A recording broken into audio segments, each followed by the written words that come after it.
Oke, teman-teman. Wah, kenapa ini saya masih melihat kalian di sini ada beberapa yang off cam. Ayo on cam, on cam, on cam. On cam, Mas Jones Martinus ini mana ini orangnya? Ika Anjani ini mana orangnya? Lagi di rumah saudara, Kak. Hai. Apakah di rumah saudara tidak memungkinkan untuk on cam, Mas? Ini, Kak, lagi ada anak kecil, nanti digangguin. Oke, baik kalau kayak gitu. Cuman menghimbau aja ya kepada Mas John dan juga dan teman-teman lainnya, Mbak Mas lainnya gitu kan ya.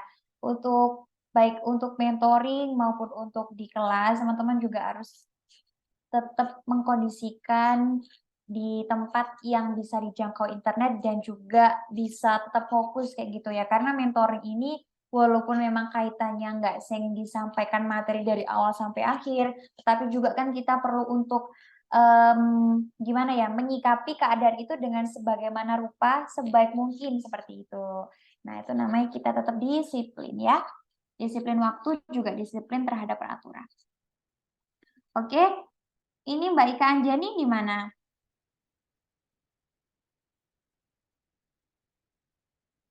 Mas Ardiansyah di mana ini? Oh, udah. Oke. Tadi Fitriana Asa lagi izin. Adam Syams Putra ini di mana? Akbar Sampurno. Baik, teman-teman semuanya. Kita langsung mulai aja ya mentoringnya. Sebelum saya bertanya dan juga saya menyampaikan terkait beberapa hal kepada teman-teman semuanya, alangkah baiknya ini kita melanjutkan perkenalan dari pertemuan satu kemarin sambil saya pengen sedikit motivasi dari beberapa teman-teman yang ada di sini agar kegiatan mentoring kita selalu mendapatkan ide dan juga apa ya, meningkatkan kemampuan kita juga ya di bidang public speaking dan juga keberanian untuk mengungkapkan gagasan seperti itu. Oke, langsung saja ya saya acak secara random. Ada 3 slide di sini. Kita mulai dari yang ciwi-ciwi dulu nih. Ciwi-ciwi. Cuman mohon maaf ya teman-teman, jika kemarin sudah terpanggil dan terpanggil lagi, mohon untuk kesediaannya bilang aja ya Mbak, sorry kemarin sudah sempat kenalan kayak gitu, biar kita skip ke teman lainnya ya, seperti itu. Kita ke siapa ya? Ke oh gini ya. Mbak Alfi Septia Nazila. Halo Mbak Alfi.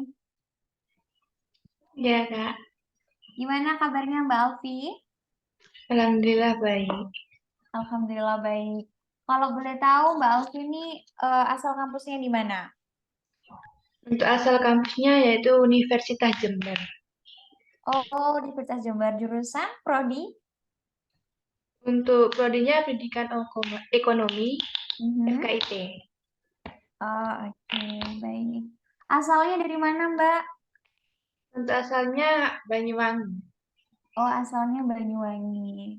BTW, just information aja ya, Mbak Habib. Kalau teman-teman di adminnya sama Mbak Bibi nggak? Nggak ya? Adminnya siapa? Mbak Dila? Iya, Iya. Mbak Dila, Kak. Oh, Mbak Dila. Kalau ada admin lagi juga di SIB itu Mbak Bibi. Mbak Bibi juga Banyuwangi. Kayak gitu ya. Just information aja sih, kayak gitu. Nah, boleh dong Mbak Alfi ini berikan sepatah satu kata, dua kata gitulah ya, motivasi buat teman-teman semua di sini, khususnya di kelas DM2 agar kita tuh bisa lebih bersemangat lagi untuk mengikuti kegiatan mentoring khususnya dan juga tetap bisa bersemangat untuk upgrading diri ke lebih yang baik lagi seperti itu. Silakan Mbak. Satu kata atau dua kata ya, Kak? Ya, kalau mau satu kalimat silahkan, atau mungkin kalau mau pantun juga nggak apa-apa, atau kalau cerita pendek juga nggak apa-apa. Yang penting jangan sampai 2 jam kayak gitu kan ya, nanti saya ditegur sama Bu Fauzia. Oke, silahkan. Dua kata aja ya. Ya, silakan. Tetap semangat gitu. Oke, oke. Yang bilang tetap semangat ini Mbak Alfi, tapi yang tersipu malu Mas Yoel. Ini kenapa Mas Yoel? Oke, oke. Baik, terima kasih ya Mbak Alfi. Semangat selalu. Iya, Kak, sama-sama. Oke, kita lanjut ke yang cowok nih. Kita lanjut ke yang cowok. Oh, Mas Alfredo. Mas Alfredo, P-nya apa nih, Mas? Ya Mbak, ya Kak, Panundangi Kak. Oh, Panundangi ya. Mas Alfredo Panundangi Manik. Silakan memperkenalkan diri, Mas Alfredo. Perkenalkan, nama saya Alfredo Panundangi Manik, asal kampus STMIK Metodis Binjai. Alamat saya di Purunasa Sabri, Air Hitam Gebang. Oh, iya, iya. Jurusannya apa nih, Mas? Oh ya, jurusan saya Sistem Informasi. Oh, sistem informasi. Kenapa kok Ya. milih skema ISIB ini, Mas? Digital marketing. Itu melalui rekomendasi dari dosen PA saya. Oh, seperti itu. Oke. Kenapa, Mas Yoel?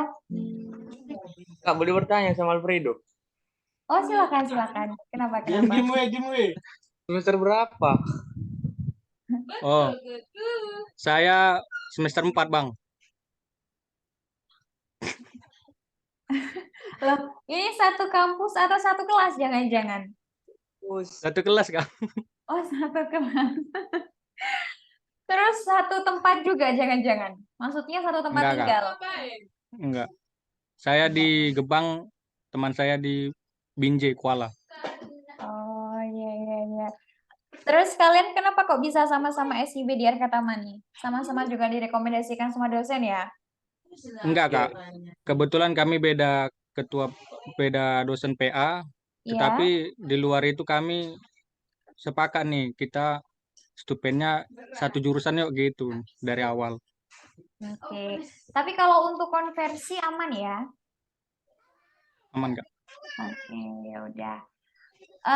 Karena ini saya pin 2 orang, jadi salah satu dulu deh dari Mas Alfredo dulu untuk memberikan tadi kan Mbak Alfi sudah menyatakan 2 kata ya, kayaknya terlalu singkat dan padat ya. Saya kasih lebih challenging lagi nih, takutnya nanti ngikut kalimatnya Mbak Alfi juga. Mas Alfredo bisa berikan saya 5 kata motivasi untuk teman-teman nih. Oh ya udah. 5 katanya, teruslah berusaha dan inovatif dalam segala hal, gitu aja. Oke, mantap. Beri reaction dulu dong buat Mas Alfredo ya. Oke, oke, oke, oke. Thank you Mas Alfredo ya. Ya, Kak. Semangat terus. Yuk, kita sekarang ke Mas Yoel. Mas Yoel, ayo kamu harus menampakkan mukamu Mas Yoel. Kamu dari tadi senyum-senyum ke Mbak Alfi kan ya? Atau jangan-jangan kamu udah kenal sama Mbak Alfi nih? Oh, belum, Kak, belum. Oh, belum. Mau kenalan sama Mbak Alfi? Boleh.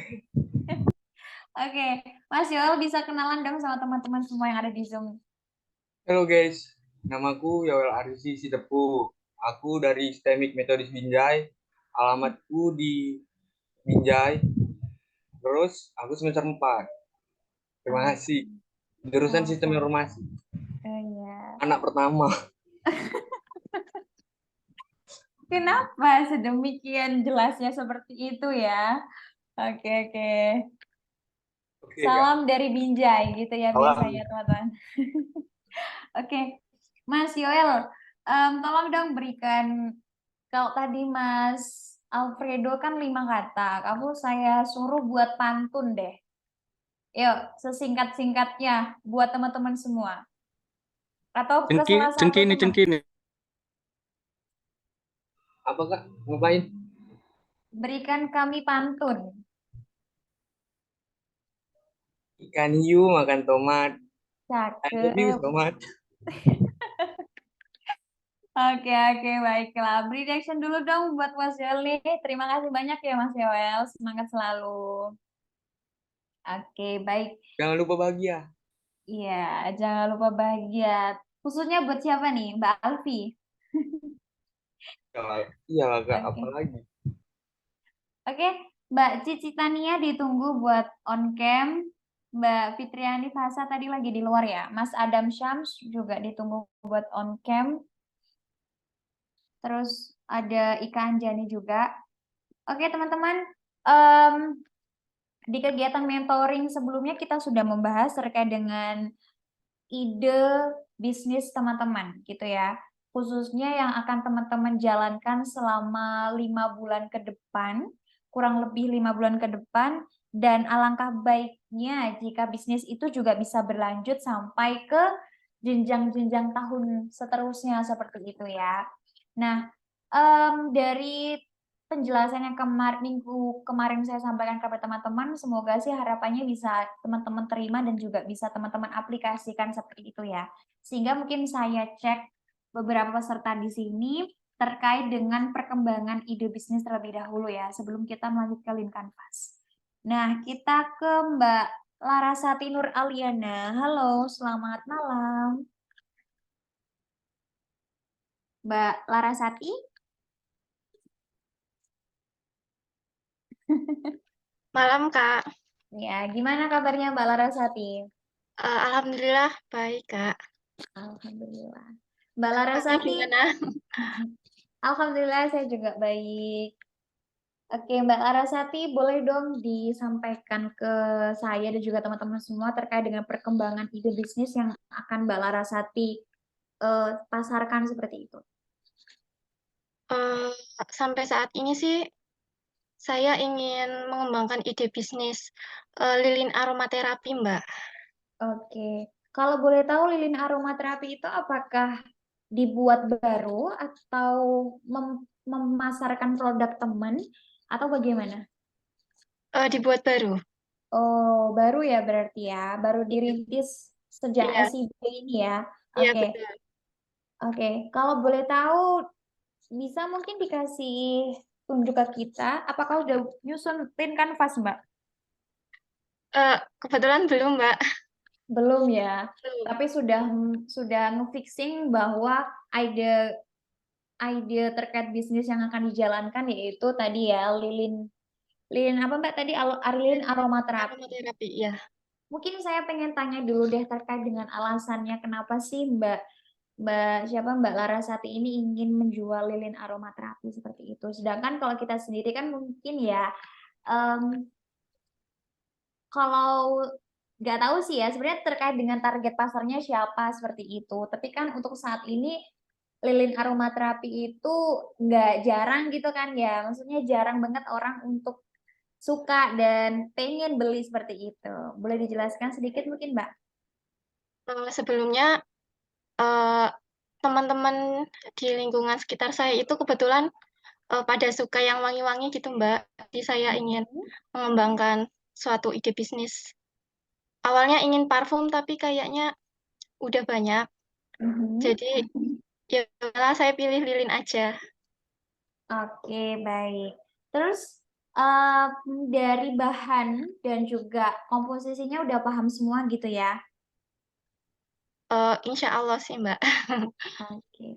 Terus saya kepikiran nih terkait dengan lilin ya. Saya malah kepikiran bukan hanya dari segi baunya, tapi kan kadang lilin kan harus kita ini dulu ya, harus kita apa namanya nyalakan dulu dengan api, terus kan kadang ada yang lalai tuh, akhirnya terbakar kayak gitu kan. Nah, jadi Mbak Mbak Fitriani juga harus, oh sorry sorry, Mbak Larasati juga harus memikirkan bagaimana tindakan itu tidak terjadi.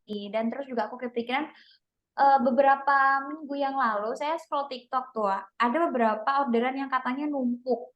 Tapi dia bukan ke lilin aromaterapi, tapi lebih tepatnya itu kayak lilin dibuat untuk merchandise gitu loh Mbak, untuk kayak hadiah nikahan dan lain sebagainya. Yang itu tuh dibentuk kayak ada bentukan bunga, ada bentukan kayak miniatur kecil hewan atau lain sebagainya seperti itu. Nah, alangkah baiknya jika hal itu dikembang jadi satu. Jadi bukan hanya wangi, tetapi juga keunikannya. Jadi kayak unique value-nya juga dapat seperti itu ya. Ya, dari bentuknya mungkin ya, Mbak. Iya, betul sekali. Ha. Jadi kayak mungkin bisa dibuat custom kayak gitu kan, sehingga dari kita pembeli pun, iya ya, kayak comel banget gak sih kalau kita nih misal contohnya para ciwi-ciwi atau juga teman-teman laki-laki yang ada di sini, kayak di kamar gitu kan bisa mencium aroma, tapi juga bisa menikmati dari kecomelan si lilin ini seperti itu. Kayak gitu sih. Siap-siap, Mbak. Terima kasih, Mbak, sarannya. Ya, sama-sama. Semangat ya, Mbak Larasati. Siap, Mbak. Oke, selanjutnya saya ingin berbincang sama siapa nih ya? Mas Ananda Aditya. Halo, selamat malam. Halo Kak, selamat malam. Ya, Mas Ananda Aditya, kalau boleh tahu nih ide bisnisnya apa? Kalau di bisnis sebenarnya udah nyiapin beberapa ya Kak, ya nggak cuma satu. Mhm. Mungkin ya yang bisa saya sebutkan yang pertama dari sabun. Sabun itu ada sabun mandi, ada sabun cuci piring, ada sabun cuci baju. Lalu untuk yang lainnya ada juga mengenai parfum. Lalu yang selanjutnya juga ada yang di jasa, bergerak di bidang jasa itu mungkin agensi. Agensi apa itu, Mas? Agensi saat ini kan lagi maraknya konten kreator ya Kak ya. Nah itu kan konten kreator itu pasti butuh manajer untuk eh, memanage endorse yang masuk dan segala macam. Itu kan perlu agensi. Nah itu jadi kita sebagai tempat konten kreatornya, wadah untuk konten kreatornya. Dari ketiga jenis ide yang Mas Ananda sebutin tadi, alasan apa sih Mas Ananda bisa kepikiran dari ketiga ide itu? Oke, yang pertama mengenai agensi ya. Kalau misalnya yang agensi itu eh, saya melihat di mana konten kreator itu lebih banyak daripada agensi yang ada, sehingga konten kreator itu cuman sampai viral doang habis itu turun gitu. Jadi dia nggak berkembang setelah udah ada traffic yang mereka dapat, mereka nggak bisa mempertahankannya karena tidak ada agensi yang memanage kontennya gitu. Oke. Terus untuk yang parfum, kebetulan saya juga salah satu parfum entusias di mana saya juga suka wangi-wangian, terutama untuk parfum. Mungkin itu aja karena ya maksudnya saya bergerak di bidang yang saya suka gitu Kak. Terus untuk yang sabun itu menurut saya salah satu kebutuhan pokok di mana semua orang memakai. Nah, itu menginovasikan bagaimana caranya eh, kita bisa memasuki pasar tersebut walaupun sudah red ocean menurut saya. Oke. Baik-baik. Dari ketiga ide itu, apakah semua merintis dari bawah, Mas? Atau Masnya hanya sebagai pemasarnya aja, produknya dari pihak si sellernya kayak gitu, atau reseller gitu lah. Kalau untuk yang dua jenis tadi ya. Kalau semisal untuk yang berbentuk produk itu semuanya dari awal. Sebenarnya semua dari awal sih Kak. Karena kan ini masih berbentuk dalam ide juga. Saya juga nanti belum tahu untuk di studi independen ini mau pakai yang mana karena kan butuh riset lagi. Iya, betul. Jadi saya menyiapkan ide-ide dulu di mana yang pasti bisa berjalan dan juga nggak terlalu merepotkan saya gitu sih. Oke. Baik. Dari ketiga ide itu menurut saya semuanya bagus ya, karena kadang kita sebagai orang entrepreneurship itu kan ide bisa sama, tapi cara untuk memasarkan sebuah produk setiap orang itu kan berbeda-beda, inovasinya berbeda-beda. Jadi kayak why not gitu loh kita memiliki ide bisnis sama dengan teman kita seperti itu. Apalagi kalau misalnya kita mau jadi partner buat teman kita juga kan juga nggak apa-apa seperti itu. Cuman yaitu harus Mas Ananda segera putuskan terkait ide bisnis yang akan dijalankan karena Lean Canvas ini kan tujuannya ya tadi bisa membreakdown dari satu ide bisnis sehingga ide bisnis itu bisa terdeskripsikan kayak gitulah. Hal apa sih yang bakal kita ketahui terkait dengan ide bisnis kita kayak gitu. Sehingga untuk pengembangannya kita sudah membreakdown dari Lean Business Canvas tersebut seperti itu.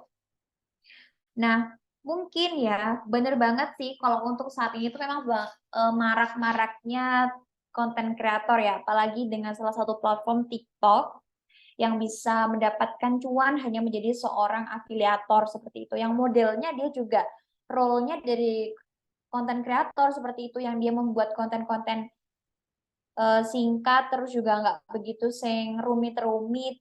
Ya sederhana lah, tapi kalau misalnya bisa FYP, dia bisa juga menjual produk yang sangat banyak. Nah, cuman di sisi lain ketika kita berbicara terkait agensi itu kan itu tadi Mas, bisa juga pasar itu tergantung sama kepercayaan pemilik agensinya juga seperti itu. Terus kalau seorang konten kreator pemula juga dia memikirkan bahwa pendapatan yang saya terima ini apakah bisa seimbang dengan pengeluaran yang saya berikan kepada agensi saya, terus juga apakah juga menguntungkan untuk next levelnya seperti itu.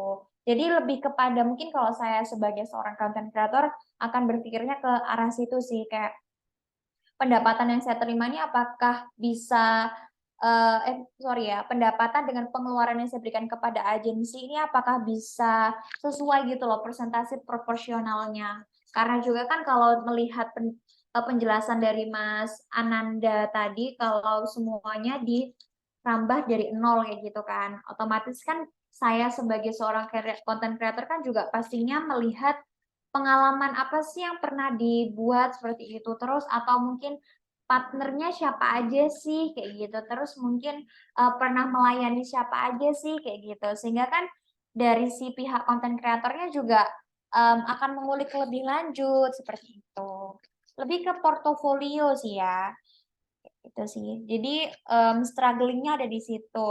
Nah, kalau semisalnya memilih hal itu pun saran saya juga mungkin ya, mungkin bisa memberikan patokan harga yang ya jangan terlalu mahal lah, tapi kita mencoba untuk menyusun portofolio yang bagus dulu. Semisal kamu punya salah satu teman yang dia seorang konten kreator lumayan nih, penghasilnya misalnya sudah bisa 5 sampai 10 juta seperti itu. Nah, kita bantu. Boleh deh, di sini aku sebagai agensimu kayak gitu. Aku bantu tester selama 5 bulan ke depan seperti itu ya. Apakah bisa grow up buat kamunya? Nah, di situ kita coba mencari partner-partner yang bisa menyusun portofolio buat kita seperti itu ya. Tapi kalau kaitannya sama produk parfum ataupun sabun, hal itu mungkin kalau parfum ya Mas ya, kalau parfum itu selagi parfum kamu bisa menciptakan bau yang unik, terus juga bisa dicium dengan rentang waktu yang sangat lama dengan harga yang affordable, I think sih orang mungkin bisa mencobanya ya, walaupun saya tidak pernah membeli dan juga tidak pernah menyukai parfum kayak gitu ya, tapi kan saya rasa parfum itu sangat dibutuhkan buat setiap orang seperti itu sih. Untuk sabun pun untuk saat ini mungkin lebih kepada sabunnya itu memberikan efek apa sih sama tubuh saya, itu sih lebih tepatnya ya. Kalau parfum lebih ketahanan dan juga aroma yang sangat unik untuk kita cium. Kalau sabun menurut saya yang paling base-nya itu adalah memberikan efek apa sih ke badan kita. Mungkin untuk yang kulitnya cepat kering itu bisa lembab, terus dari segi baunya juga wangi, terus dari segi harganya juga nggak terlalu mahal, terus dari segi packagingnya juga lumayan bagus, terus ternyata juga bisa dibuat ini nih kayak dibawa kemana-mana kayak gitu. Terus ternyata penyakit kalau sabun itu juga badan kita yang biasanya suka ada berintisan kecil-kecil kayak gitu, beruntusan kecil-kecil. Nah, itu bisa menutupi hal itu akan lebih baik sekali seperti itu sih. Karena biasanya sabun-sabun yang dijual yang sekarang terkenal yang biasa juga kita gunakan itu ya menurut saya hanya memberikan efek bersih dan wangi yang diciptakan, tapi kadang efek yang mereka berikan katanya bisa menghempas noda, bisa menghempas kuman dan lain sebagainya. Menurut saya terasa di badan itu ya biasa aja sih kayak gitu. Seperti itu. Sekarang juga banyak sih ya para pebisnis yang mencoba untuk mengeluarkan ide dengan menjual sabun, tapi ya itu tadi, mereka berusaha untuk memberikan inovasi baru seperti harga, terus lagi kalau buat cewek itu biar putih, nah itu juga seperti itu. Jadi tinggal dipilih mau memberikan inovasi yang seperti apa, terus target pasarnya juga siapa. Gitu ya Mas Ananda ya. Oke Kak, terima kasih masukannya. Ya, sama-sama. Semangat terus Mas Ananda. Kita berlanjut ke teman kita yang lain. Oke, dari teman-teman yang ada di sini, ada nggak yang sudah menyusun link canvas nih? Belum sih. Belum ya? Mbak Vina Sudah. belum. Saya sudah, Kak. Oh, Mbak Nilam sudah. Kamu pakai laptop nggak nih, Mbak Nilam? Pakai, Kak.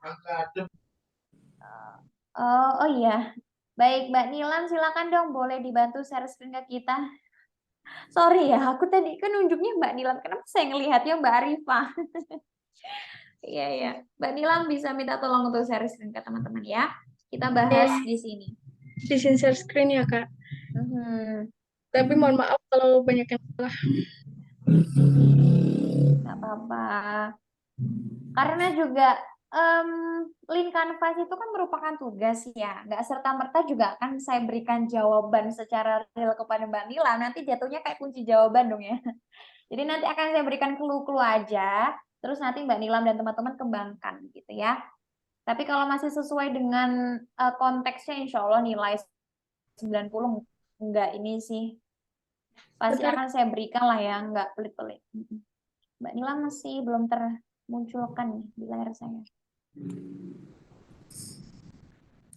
Sudah terlihat, Kak? Sudah. Oke. Oke.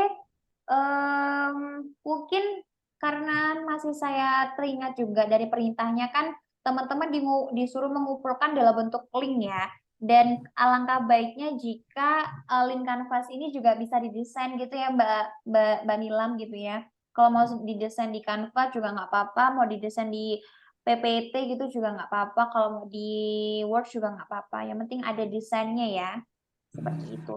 Nggak Kalau hanya ini punya Nila masih masih bentuknya tuh masih kayak agak masih diganti-ganti gitu. Jadi masih kosongan. Oke, baik. Rancangan awal lah ya. Masih tahap progres. Oke. Kita bahas dulu nih terkait ide dari Mbak Nilam. Mbak Nilam idenya apa? Nila camilan itu dimsum, Kak. Dimsum. Hmm. Oke. Kalau boleh tahu nih dimsumnya nih sebagai reseller atau yang membuatnya sebagai pemilik utama? Sebagai pemilik, Kak. Jadi Sebagai- ini dirancang dari awal. Oke, baik. Nah, sekarang kita ke problem dulu ya teman-teman. Sebenarnya kalau dari Lean Canvas sendiri itu, kalau misal teman-teman search di Google gitu kan, Lean Canvas, pasti ada kayak penomoran gitu ya. Penomoran dari per masing-masing bagian Lean Canvas. Jadi mana dulu yang harus kita susun seperti itu ya. Nah, oke, misal nih saya kasih contoh, saya buat ya.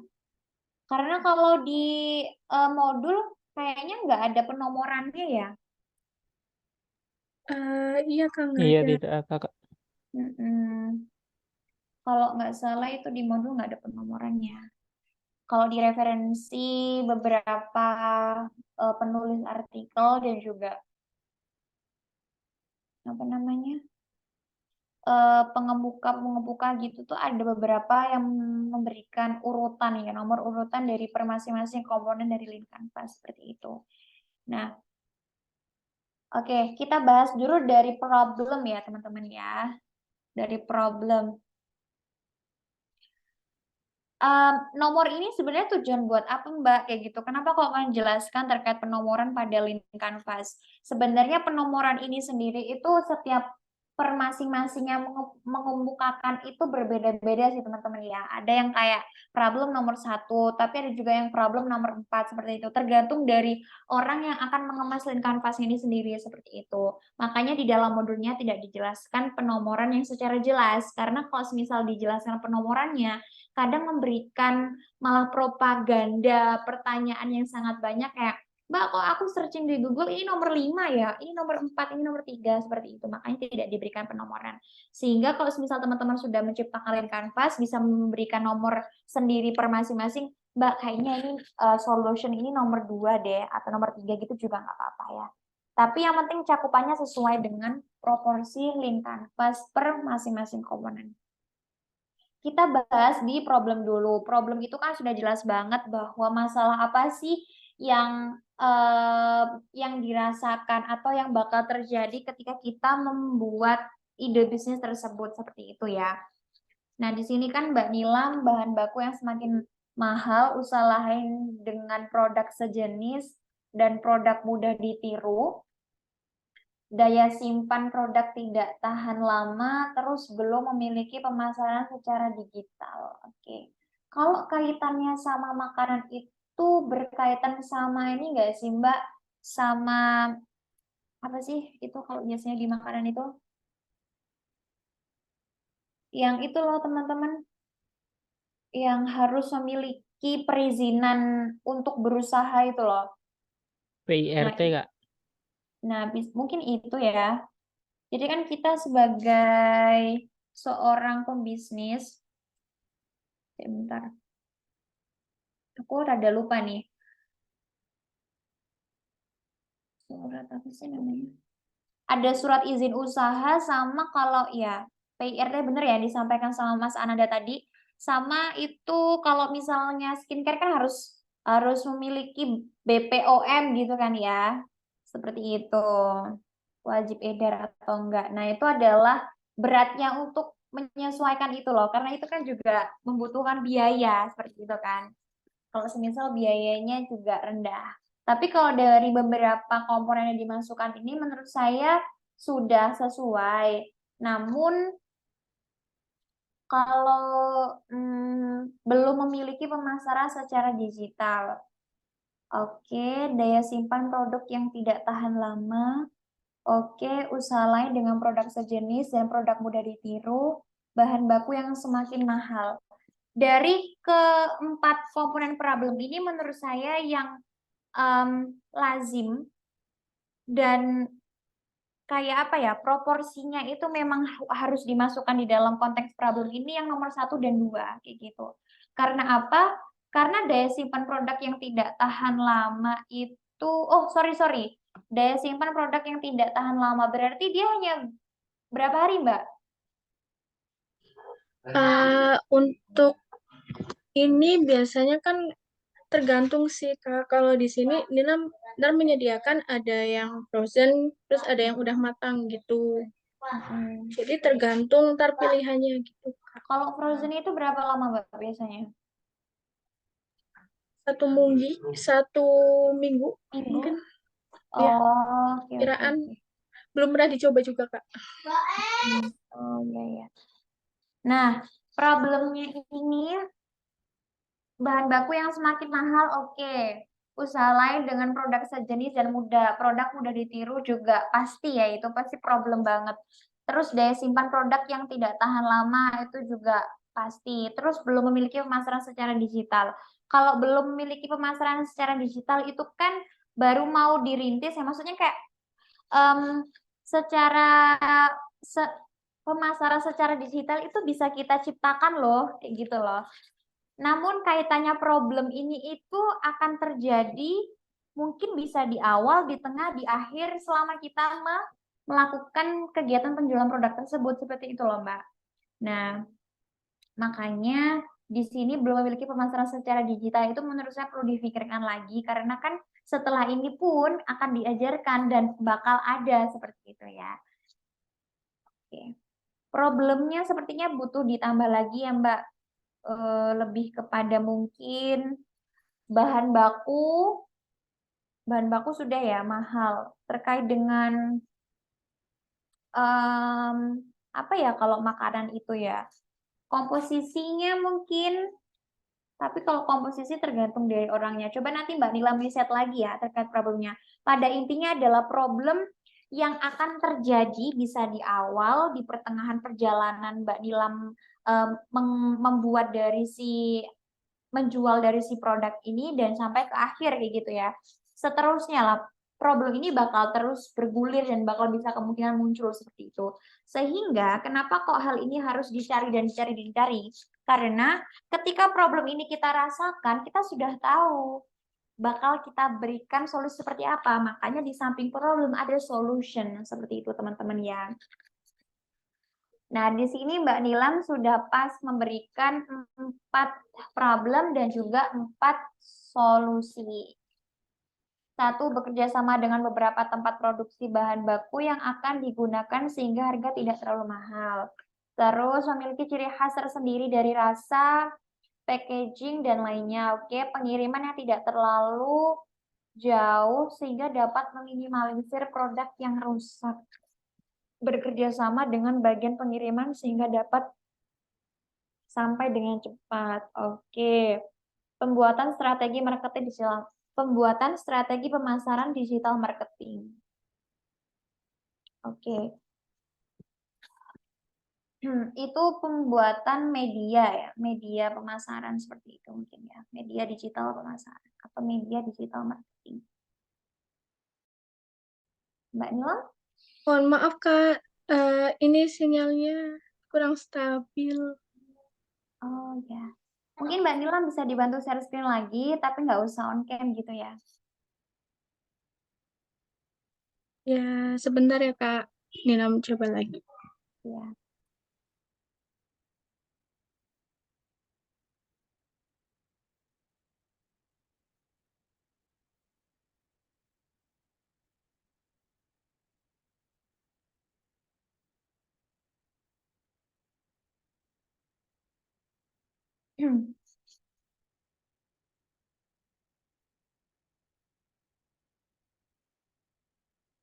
Oke, sudah terlihat? Sudah Mbak. Bentar ya. Aduh, maaf Kak, gak jadi lagi. Ini emang sinyalnya lagi agak susah. Lagi down ya Mbak. Oke. Coba kita alihkan ke teman kita yang lain deh. Ada teman-teman di sini yang sudah menyusun link Canvas. Sepertinya tadi nggak hanya Mbak Nilam ya. Mbak Siti Khairunisa, kamu sudah menyusun? Aku lagi katanya Mbak. Atau yang lain? Belum Mbak, belum. Oh, Saya belum. Saya pakai HP jadi mungkin agak susah buat share screen. Iya, Mbak Arifa tadi juga sudah, cuma pakai HP. Mbak siapa ya? Mbak Nazula. Mbak Nazula udah? Maaf Kak, belum. Ah, belum. Terus siapa ini? Mbak Katarina.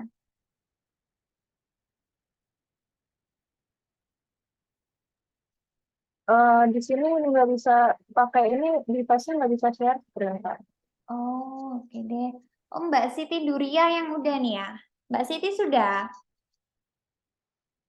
Halo Kak, udah. Tapi ini kos aku tiba-tiba mati. Misal aku share screen sambil off cam nggak apa-apa Kak? Iya, nggak apa-apa, sayang. Oke, aku coba share screen dulu ya. Oke, ditunggu. Teman-teman yang belum mengerjakan bisa sambil cicil ya terkait dengan konteks pada komponen problem. Sebenarnya untuk link Canvas ini kan juga sudah disampaikan sama trainer ya teman-teman. Sehingga misal ada kurangnya atau ada lebihnya juga bisa teman-teman terima, bisa teman-teman sampaikan aja kepada saya seperti itu.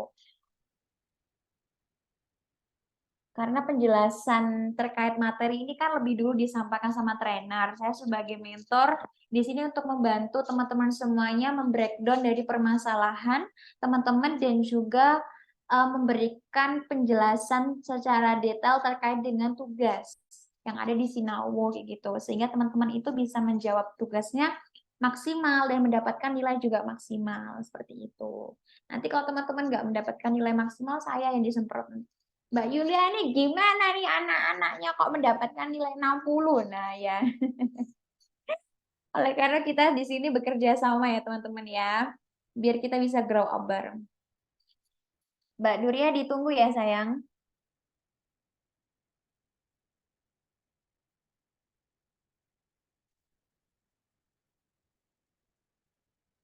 Kak, izin bertanya sambil menunggu boleh nggak ya?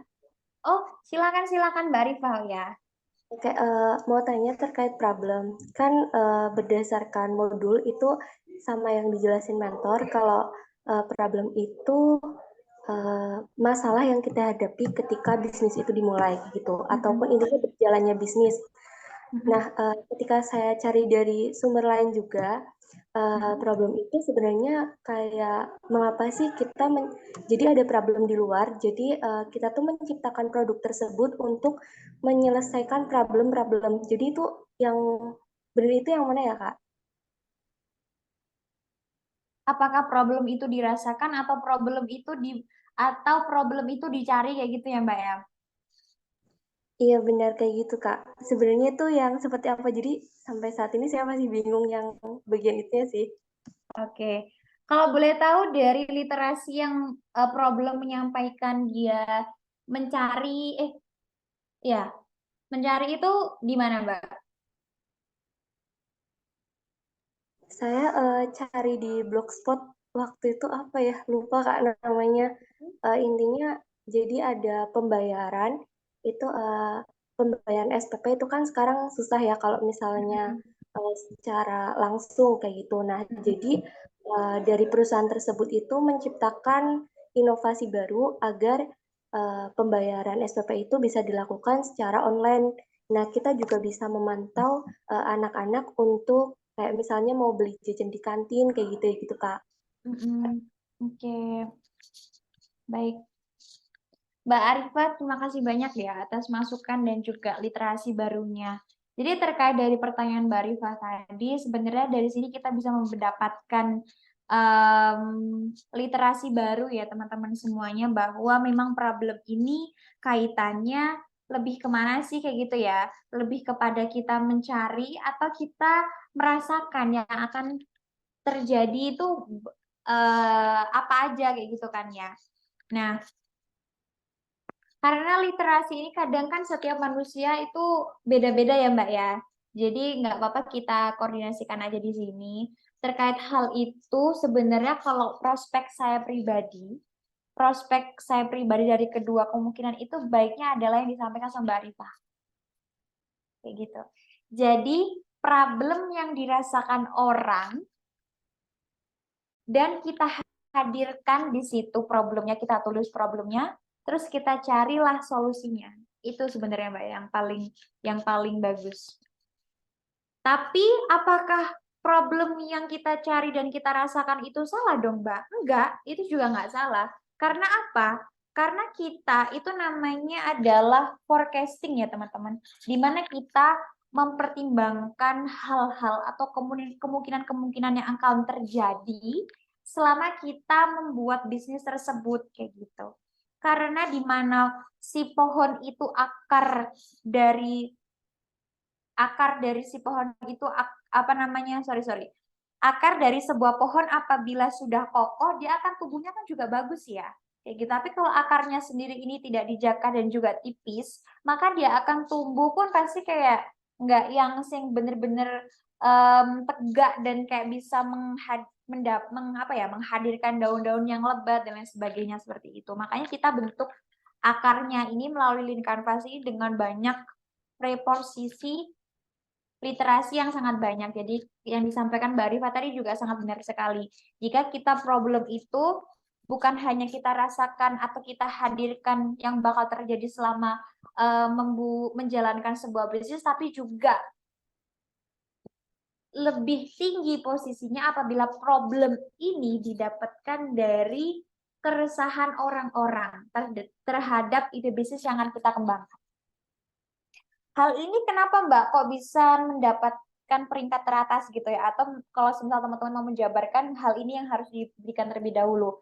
Karena akan menimbulkan akan lebih mudah untuk menimbulkan unique value dari produk yang akan kita jual. Seperti itu Mbak Rifa, betul sekali.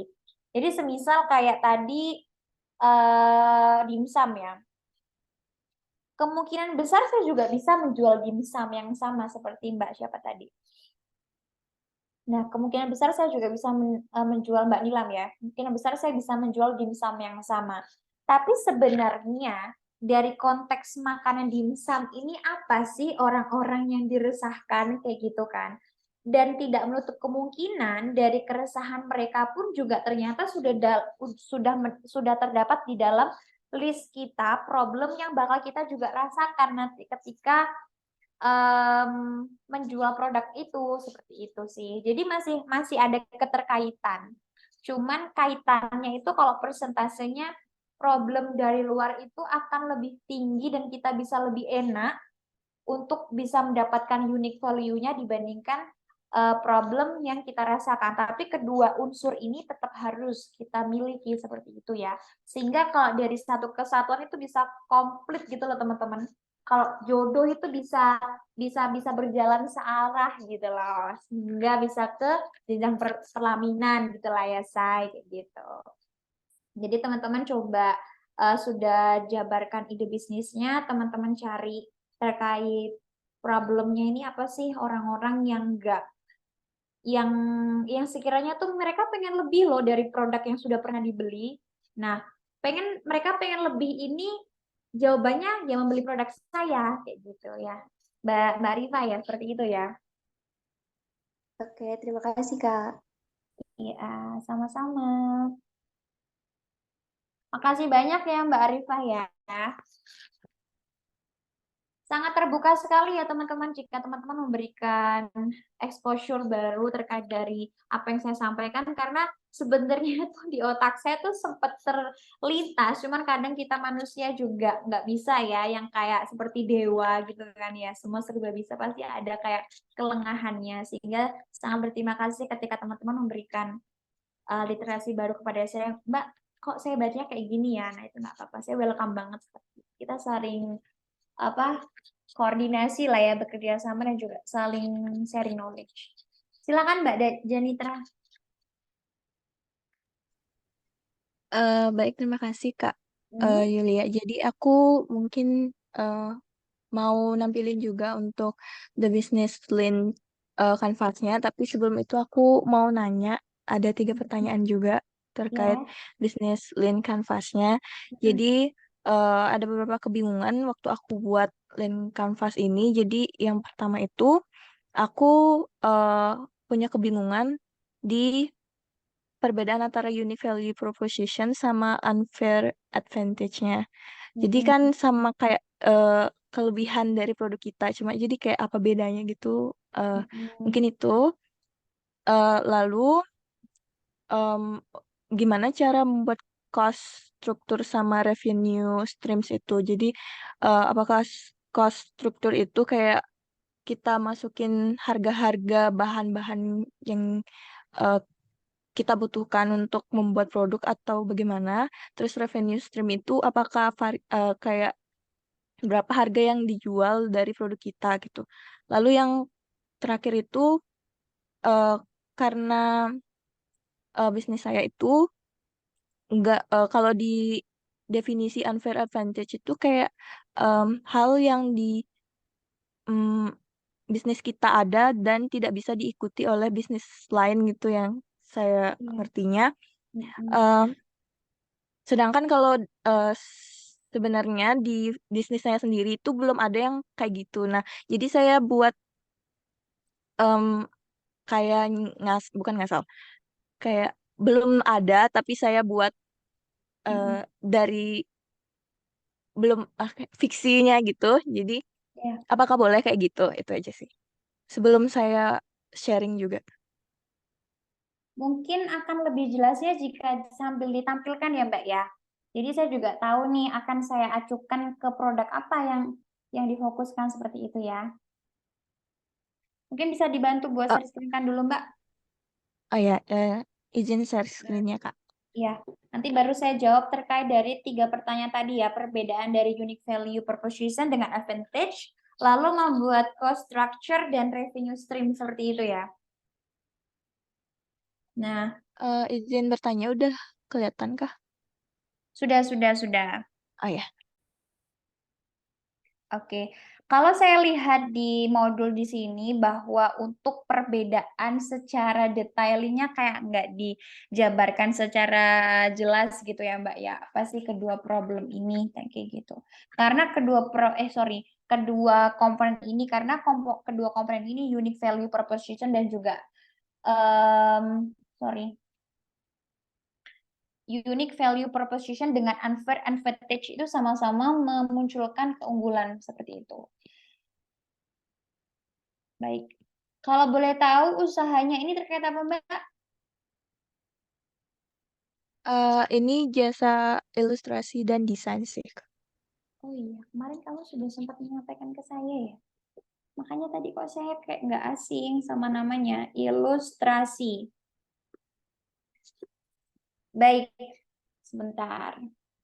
Kalau kita berkata terkait dengan unique value proposition, itu kan berarti terkait dari nilai lebih yang kamu berikan kepada para konsumen atau customer yang tidak dimiliki orang lain. Kayak gitu. Itu adalah unique value proposition, kayak gitu. Jadi kaitannya sama tadi loh yang saya jelaskan di problem ya. Berarti nilai lebih yang kamu berikan kepada konsumen yang tidak dimiliki orang lain. Harapannya unique value proposition ini tidak sama dengan unique value, maksudnya gimana ya? Tidak sama dengan keuntungan-keuntungan yang dirasakan sama orang lain terhadap produk yang kita jual. Seperti itu. Maksudnya misalnya nih saya jualnya parfum. Terus si B juga jualnya parfum. Unique value proposition kita tuh harus beda kayak gitu. Karena kalau misal sama berarti itu nggak unik kayak gitu. Unik itu kan pasti kan beda ya. Orang masing-masing pribadi itu kan memiliki keunikan sendiri-sendiri kayak gitu. Nah, berarti kamu harus mencari tahu unique value, nilai dari keunikan produk yang akan kamu jual ini seperti apa gitu. Semisal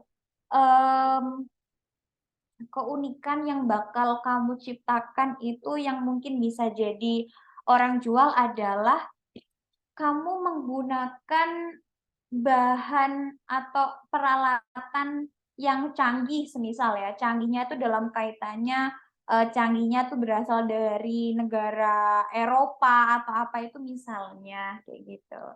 Jadi yang mungkin kaitannya sama si penjual lain, lingkup kita itu masih belum menjangkau ke hal itu kayak gitu. Tapi kalau berkaitan sama peralatan, saya rasa sih orang luar negeri pun mungkin bisa jadi menggunakan peralatan yang sama kayak gitu ya. Jadi coba kamu pikirkan hal atau nilai unik apa yang tidak dimiliki orang lain, tapi kamu bisa menciptakan hal tersebut. Kita coba ngomongkan terkait dengan dimsum. Nah, dimsum itu mudah banget. Unique value yang bisa kita ciptakan itu adalah dari segi ini, Mbak. Dimsum itu kan kaitannya kan dimsum sama si cocolannya itu. Uniknya itu adalah resepnya. Resep per masing-masing orang itu kan berbeda-beda. Nah, kita bisa menciptakan resep apa sih? Resep cocolannya atau sausnya itu yang rasanya itu lebih enak di mulut atau legit kayak gitu. Nah, unique value proposition ini akan lebih mudah kamu jabarkan jika kamu mendapatkan problemnya itu dari luar kayak gitu. Dari kamu merasakan orang ketika semisalnya pesan ilustrasi ke aku itu emang karena apa sih kayak gitu ya. Emang apa sih yang dibutuhkan lebih dari ilustrasi orang-orang kayak gitu. Semisal referensi. Kamu bisa memadukan dalam satu konsep gambar itu bisa 5 mancanegara semisal, bisa 5 culture kayak gitu misal. Nah, hal itu yang mungkin orang lain itu di selama produk yang mereka jual itu fair aja gitu loh Mbak, kayaknya ya yang hanya punya ini aja sih, customer pengennya apa sih di gambar apa ya, itulah kita gambarkan sesuai dengan keinginan customer, tapi kamu di situ bisa menciptakan komposisi dari idenya si konsumen, kamu kembangkan lagi dengan beberapa aspek kayak gitu. Nah, itu mungkin akan lebih mahal dan memang itu butuh riset kayak gitu loh. Jadi nggak sing memang harus diada-ada, paham nggak ya Mbak? Mungkin gimana ya, karena kaitannya ini adalah saya juga pribadi bukan orang yang suka ilustrasi ya, tapi akan saya posisikan saya sebagai konsumen. Kalau kamu tanya ke saya, Mbak, kalau Mbaknya dihadapkan, misal saya buka jasa ilustrasi, hal apa sih yang Mbak pengen dapetin kayak gitu? Kalau saya pribadi, ketika saya melihat orang-orang, ilustrasinya kayak masih sesuai dengan kerangka yang ada di pikiran saya, kayak kamu maunya A, saya ya udah saya ciptakan A. Alangkah baiknya jika saya mau A, tapi kamu bisa memberikan opsi A, B, C, D. Nah, kan, oh iya ya, kok aku nggak kepikiran ya, kayaknya B cocok deh, kayak gitu. Nah, itu kan juga bisa memberikan unique value proposition kamu, kayak gitu. Jadi, mungkin referensi dari ide yang udah cukup banyak, terus yang kedua bisa menggabungkan beberapa culture media, apa gambarnya atau apanya, kayak gitu, yang sekiranya itu akan memberikan, apa ya, kepuasan tersendiri terhadap si penjualnya itu. Seperti itu sih kalau dari unique value proposition. Jadi butuh riset dulu sih Mbak. Hal yang kamu bakal harus lakukan adalah si kompetitor. Nah, kompetitor kamu itu siapa aja? Itu kamu bakal lebih mudah untuk menciptakan unique value proposition. Jadi kamu satu tulis problem yang biasa dirasakan sama orang untuk produk yang kamu jual itu apa. Terus yang kedua, kamu sebutin kompetitor kamu tuh siapa aja. Nah, di situ kan kalau kamu sudah menyebutkan kompetitor, kamu bakal lebih mudah kan memberikan penjelasan si kompetitor itu sudah punya apa aja sih kayak gitu. Nah, untuk lingkupnya bagaimana? Ya, untuk lingkupnya kan sesuai dengan target pasar kamu, kayak gitu loh. Target pasar kamu ini siapa? Wilayah mana? Domisili mana? Gendernya apa? Nah, di situ kamu bakal bisa membreakdown si kompetitor. Karena kita posisikan aja diri si konsumen ini bakal membeli produk, ya kurang lebih kayak misal saya ya. Saya akan membeli produk, kalau misal online, saya fokusin di area Jawa Timur. Karena apa? Karena pengirimannya lebih murah, seperti itu. Seperti itu ya. Jadi komposisikan dengan juga demografinya.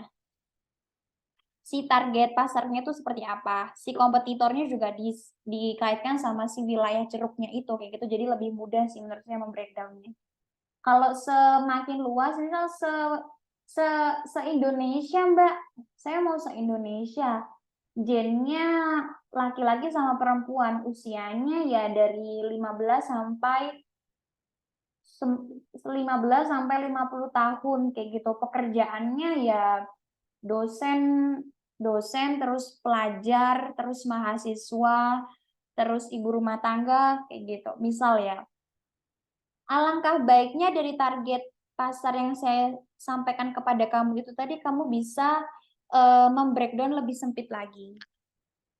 Kenapa kok saya sampaikan seperti itu? Karena kita sebagai pebisnis baru itu kadang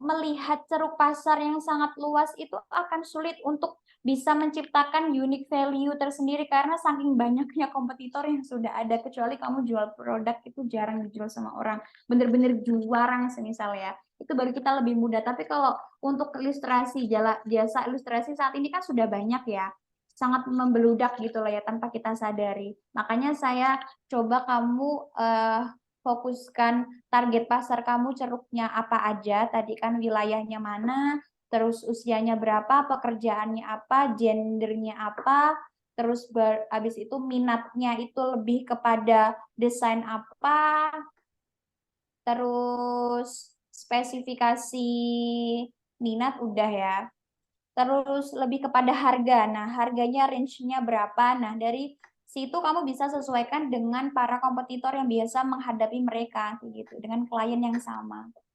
Nah, nanti kamu bisa menciptakan unique value proposition seperti itu ya, Mbak ya.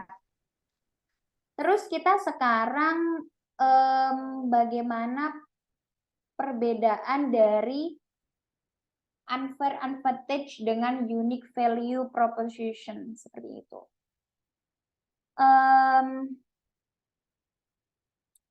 kaitannya sebenarnya hampir sama ya teman-teman ya, hampir sama. Cuman kalau kita lihat di penjelasan modul seperti itu, coba kita jabarin. Unfair advantage dengan unique value proposition.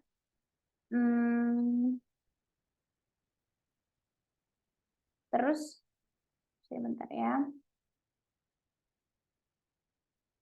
Kaitannya sama ya. Jadi makanya tadi nggak salah, misalnya Mbak Janitra menanyakan hal itu seperti itu. Namun kalau saya pikir unfair advantage ini dia lebih kepada keunggulan yang mungkin itu didasarkan preposisinya nggak sing begitu apa ya Mbak, nggak sing begitu dalam. Kaitannya gini, kalau kamu cantumkan di situ semisal membantu dalam kejelasan ide ingin disampaikan, harga fleksibel. Nah, harga fleksibel ini mungkin akan bisa menjadi unfair advantage seperti itu. Tersedia dalam bentuk digital maupun print. Nah, itu bisa unfair advantage. Pelayanan yang ramah dan teratur itu unfair advantage. Style ilustrasi yang bervariasi dan dapat request itu juga unfair advantage. Cuman kalau membantu dalam kejelasan ide yang ingin disampaikan itu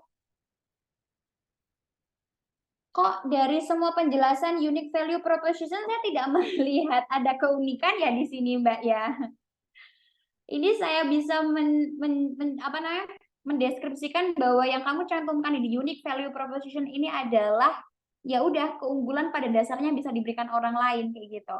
Unique value-nya masih belum saya temukan. Kalau tapi dari sini Mbak Janitra sudah bisa berpikir belum? Sudah bisa membreakdown belum?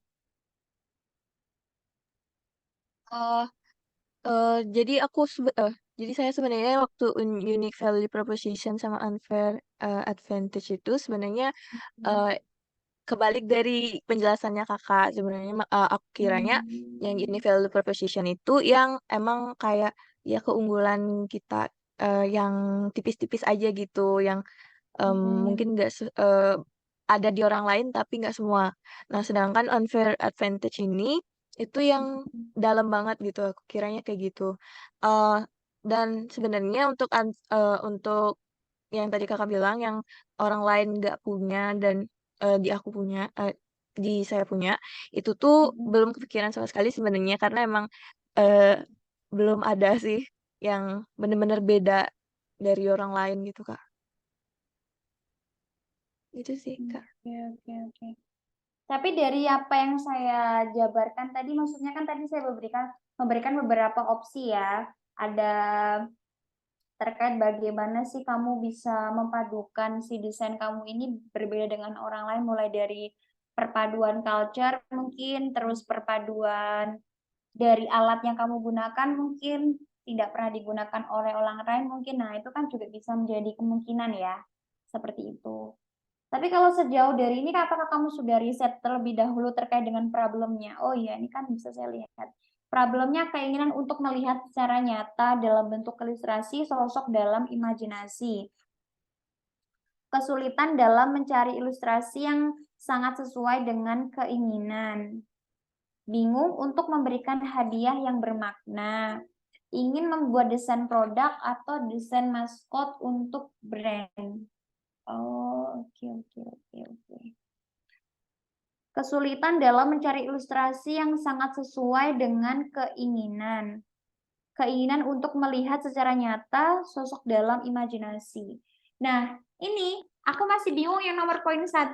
Keinginan untuk melihat secara nyata dalam bentuk ilustrasi sosok dalam imajinasi itu seperti apa, Mbak? Jadi yang saya pikir itu mungkin kalau misalnya nih kita berimajinasi ya kak ya, itu tuh biasanya kita pasti adalah orang-orang yang memiliki sosok yang nggak nyata itu.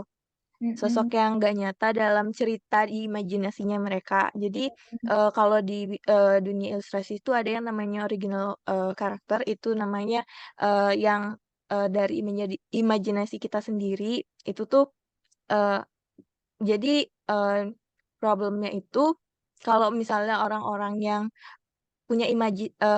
punya sosok dalam imajinasinya itu dan nggak bisa buat ilustrasi itu si jasa ilustrasi ini bisa membuat sosok itu biar si imajinator sosok yang orang yang mengimajinasi sosok itu bisa melihat seperti apa sih sebenarnya sosok yang dia pikirkan. Jadi kayak mungkin maksudnya itu contoh ya Kak ya kalau misalnya Kakak order di aku untuk em, buat sosok yang di imajinasi Kakak. Jadi kayak Kakak ngasih tahu nih kalau dia tuh tinggi, dia tuh rambutnya hitam, cowok dan bla bla bla kayak gitu. Misalnya kayak gitu dan aku buat ilustrasi yang sesuai dengan em, pernyataan ya contoh-contoh yang diberikan gitu.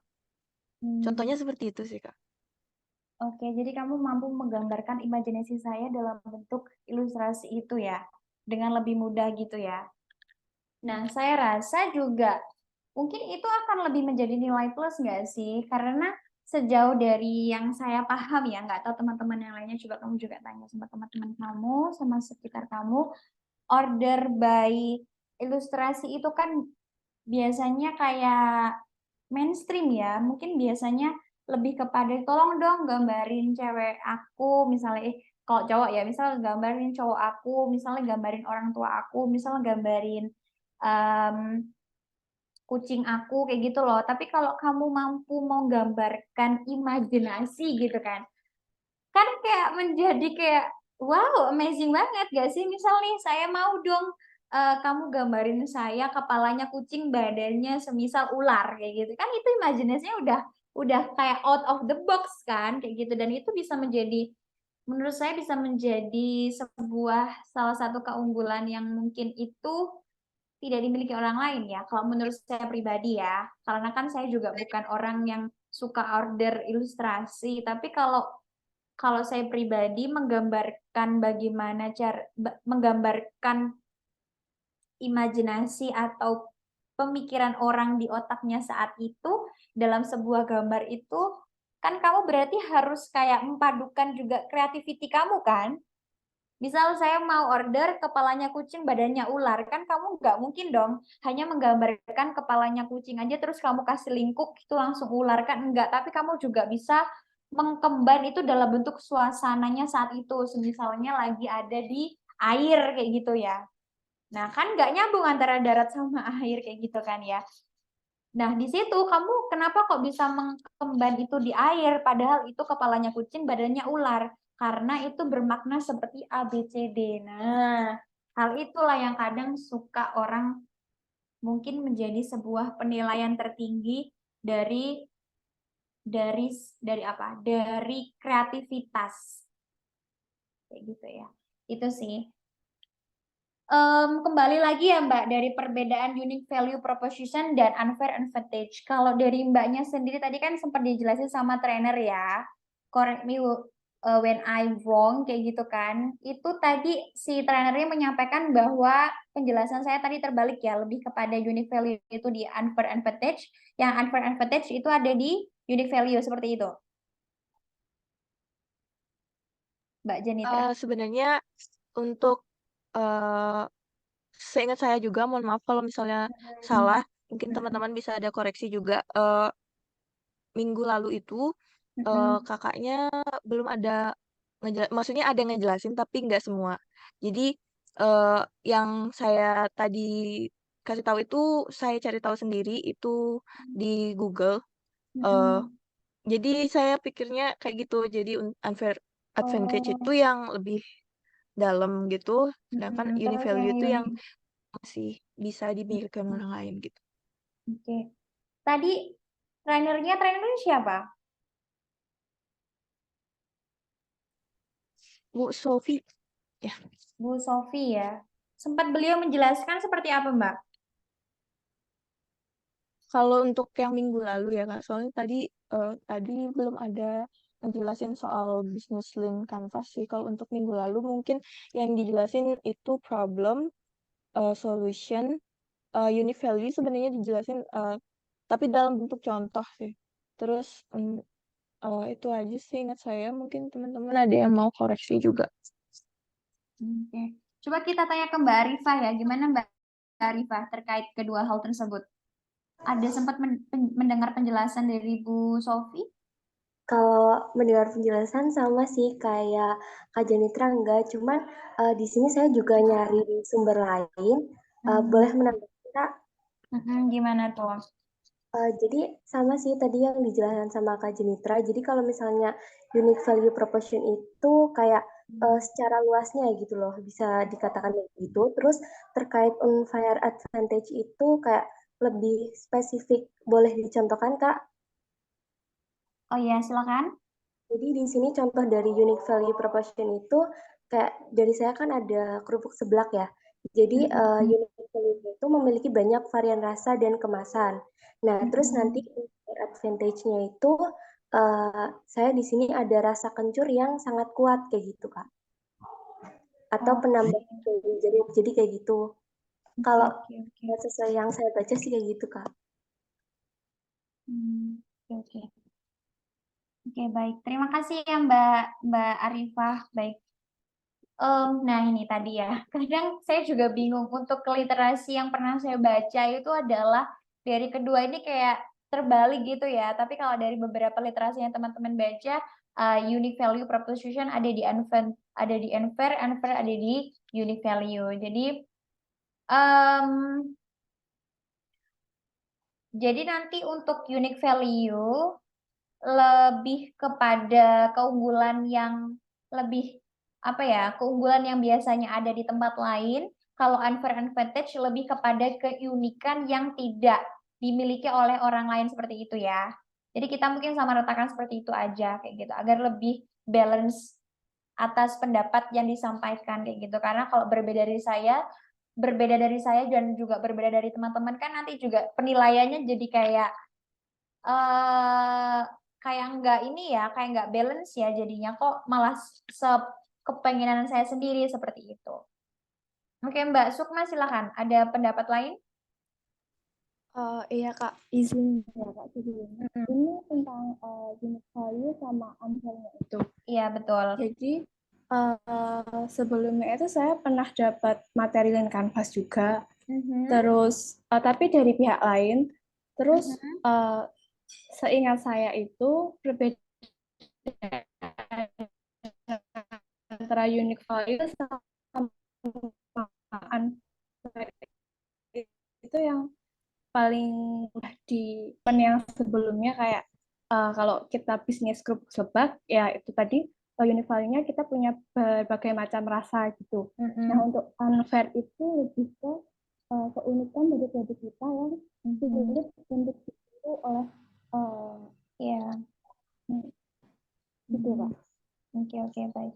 Jadi nanti kalau unfair advantage lebih ke unikan yang tidak dimiliki oleh orang lain gitu kan. Tapi kalau unique value proposition lebih kepada ya keunggulan pada dasarnya yang bisa kita ciptakan kepada para pengguna seperti itu ya. Jadi oke, baik. Terima kasih ya teman-teman semuanya atas masukannya.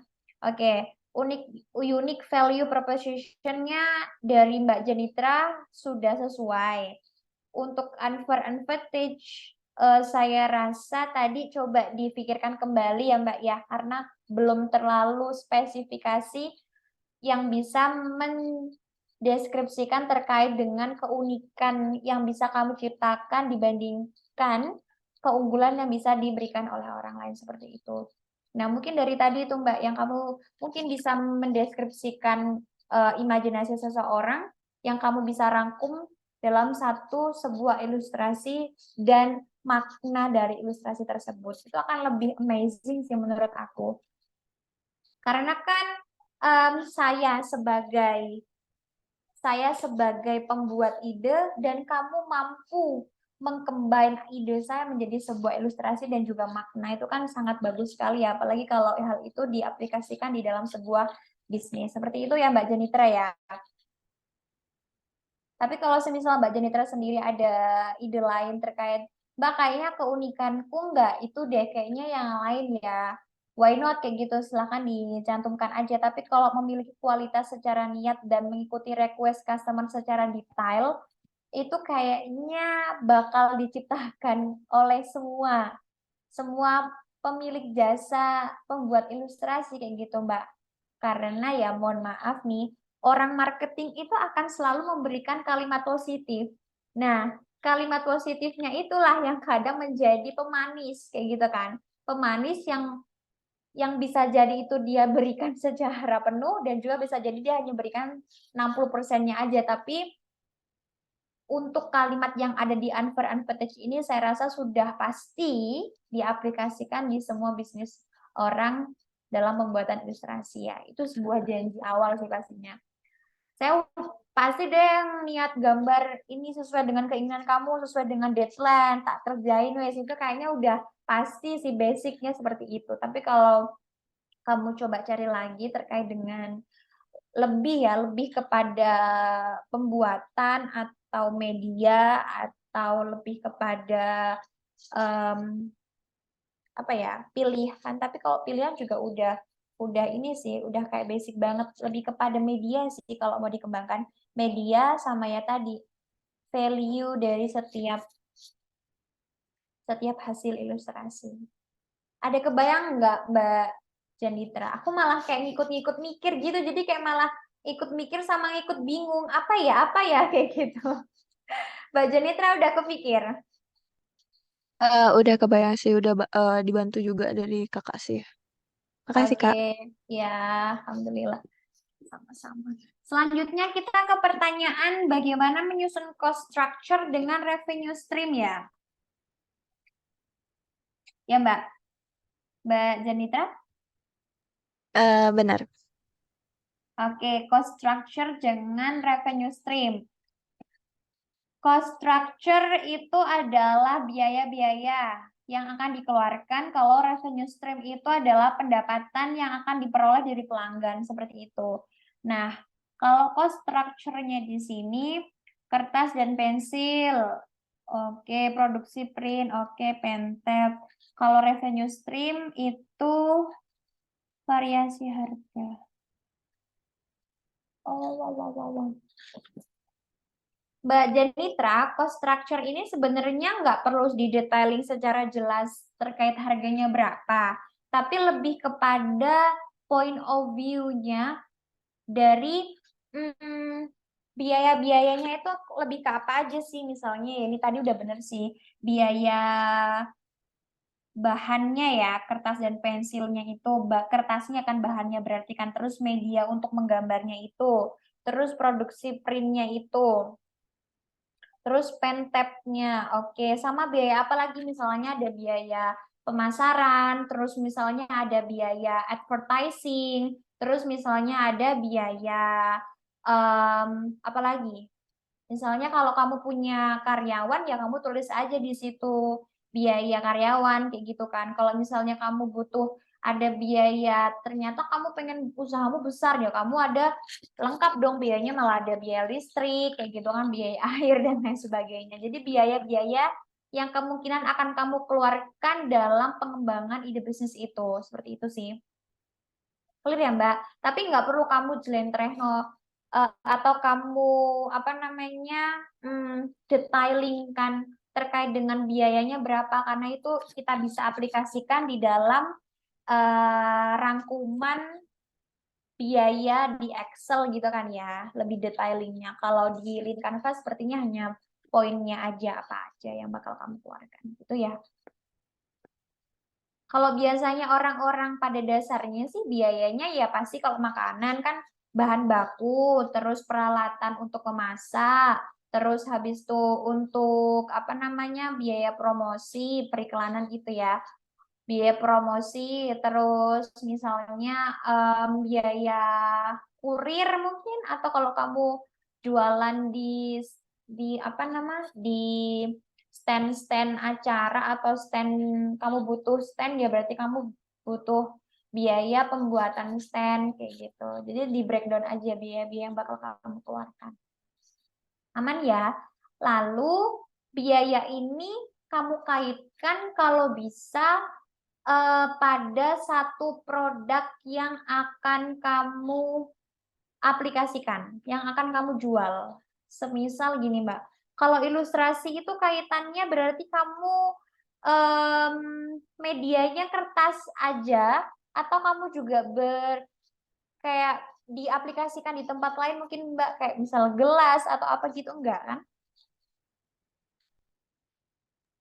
Mungkin kalau ada perkembangan bisa juga sih Kak. Cuma Oh, saat ini masih di kertas dulu. oke oke. Nah, itu kan juga bisa menjadi prediksi biaya yang bakal kamu keluarkan kan seperti itu. Nah, saran saya coba kamu fokuskan ke salah satu produk aja. Biar kenapa? Biar kamu bisa memperkirakan biaya apa sih yang bakal kamu keluarkan, terus juga nanti ke arah pemasarannya juga lebih jelas seperti itu ya. Namun tidak menutup kemungkinan bakal kamu tulis di sana kalau semisal udah melewati link kanvas ya, kamu menambahkan custom kayak gitu juga nggak apa-apa. Tapi kalau bisa biaya-biaya ini fokuskan pada satu produk dulu deh kayak gitu. Kalau kamu mau jualan dimsum ya kamu fokuskan pada pembuatan dimsum itu biaya apa yang bakal dikeluarkan. Jangan kamu keluarkan juga biaya-biaya untuk misalnya Mbak aku mau jualan pulsa juga ya jangan kayak gitu. Walaupun kamu bisa jualan pulsa di situ, kamu fokuskan di dalam satu produk yang kamu akan jual. Begitu. Yang kaitannya masih satu arah lah ya, masih dalam satu mangkok kalau kita misal makan bubur, masih dalam satu ceruk kayak gitu, agar nggak gambiar gitu ya Mbak ya. Kalau kita berpikir terkait bisnis, terlalu banyak ide, terlalu banyak produk yang ingin kita jual, kadang itu akan membahayakan dan juga memberikan kita itu kayak konsepnya itu malah nggak karu-karuan gitu loh teman-teman ya. Makanya dari sini itu memang membuat ide bisnis itu nggak yang semudah kita bisa sampaikan di mulut, tapi kita juga sebagai seorang sekaligus si marketingnya gitu ya, digital marketernya, kita juga harus memikirkan apakah ide yang saya lontarkan ini konsepnya saya mampu ya membuatnya searah ya dengan audiens dan target pasar saya kayak gitu. Seperti itu ya. Kecuali kalau kamu, Mbak, saya punya modal 50 juta, saya nggak mau jadi prop yang apa digital marketernya, saya mau merekrut teman-teman saya, ya itu beda lagi kayak gitu kan kaitannya. Berarti kamu nggak perlu terlalu mikir begitu jauh seperti itu. Kamu butuh untuk mengkonseptornya aja. Oke, paham ya? Tapi kalau sekarang kita ke revenue stream, berarti ke pendapatan. Nah, pendapatan kamu itu dari mana aja, Mbak? Semisalnya pendapatan kamu pastinya satu dari penjualan produk gitu ya. Yang kedua, semisal kalau ada kerjasama gitu. Dan itu kalau pendapatan pun kamu nggak perlu untuk menjelaskan secara rinci, Mbak. Hanya poin-poinnya aja. Ya, kamu jelaskan poin-poinnya aja, nggak perlu rinci pendapatannya kamu dapetin itu berapa, nggak perlu kayak gitu. Pendapatannya apa aja, yaitu tadi penjualan produk, terus pendapatannya bisa bisa dari kerjasama, pendapatannya bisa dari misalnya kamu apa namanya partner, ya partner termasuk kerjasama kayak gitu ya. Dan pendapatan yang kemungkinan kamu bisa dapetin seperti itu ya Mbak Janitra, paham ya? Sudah paham Kak. Terima kasih. Ya, sama-sama. Terus ada lagi Mbak Janitra terkait dengan pembuatan link canvas di sini yang masih kamu bingungkan. Eh sejauh ini sudah kebayang sih Kak sama beberapa kesalahan dan juga nanti mau diperbaikinya bagaimana. Jadi udah aman sih Kak. Terima kasih. Ya, sama-sama. Kayaknya cukup itu ya. Nanti kalau misalnya merembet ke poin-poin lainnya jadi kunci jawaban. Oke, Ya terima Kak, kasih Mbak Janitra. stop share. Ya, semangat ya Mbak. Dan terima kasih teman-teman tadi yang sudah memberikan beberapa pendapatnya ya. Sekarang kita ke Mas Ananda. Silakan Mas Ananda. Baik Kak, terima kasih kesempatannya. Saya ingin bertanya mengenai revenue streams tadi. Tadi kan Kakak kan bilang pendapatannya dari yang penjualan produk sama kerjasama. Maksudnya kerjasama di sini apakah B2B atau yang kayak gimana, Kak? Apa maksudnya itu B2C dan B2B itu berbeda atau bagaimana? Oke, kembali lagi ya, kembali lagi. Produk yang akan kamu jual apa dulu, Mas? Kita pakai contohnya dari Kak Janita tadi, Kak. Kalau Mbak Janitra ya, terkait dengan kerjasama, berarti mungkin Mbak Janitra, kalau Mbak Janitra kan terkait dengan ilustrasi ya, berarti kerjasama yang bisa mendapatkan cuan ya dari promosi misalnya nih, saya mengadakan sebuah event ya, dan di sana itu saya menjual produk, sorry, kayak gini deh misalnya. Saya menjual produk gambar ilustrasi. Nah, Mas Ananda itu punya event kayak gitu kan, punya sebuah event. Nah, di sana saya bisa saja memberikan produk yang saya jual kepada Mas Ananda, dan nanti ketika setiap penjualan Mas Ananda itu bisa mendapatkan fee dari saya seperti itu. Itu kan juga sebuah kerjasama ya. Jadi kayak pendapatan itu adalah kemungkinan penghasilan yang bisa kita terima. Nah, penghasilan itu bisa kita dapatkan dari penjualan, tapi melalui hal yang bukan hanya sistemnya itu kita langsung jual ke konsumen, tetapi kita melalui perantara orang lain kayak gitu loh, Mas. Opsi-opsinya. Sehingga kenapa? Ketika kita hanya menuliskan penjualan produk, ya kita tahu bahwa kita menjual produk, tapi alangkah baiknya kita bisa membreakdown dari penjualan produk itu bisa melalui apa saja kayak gitu. Misalnya melalui afiliator kayak gitu ya. Terus misalnya kalau itu ya tadi ya kerjasama. Terus mungkin bisa jadi ya kemungkinan yang bisa terjadi dari penjualan produk kamu itu. Makanya tadi saya tanya produk yang kamu jual itu apa dulu agar kita bisa membreakdownnya lebih mudah kayak gitu. Paham ya, Mas ya? Jadi kita harus bisa Paham, Kak. memikirkan hal-hal dari si produk kita itu. Alur apa ya?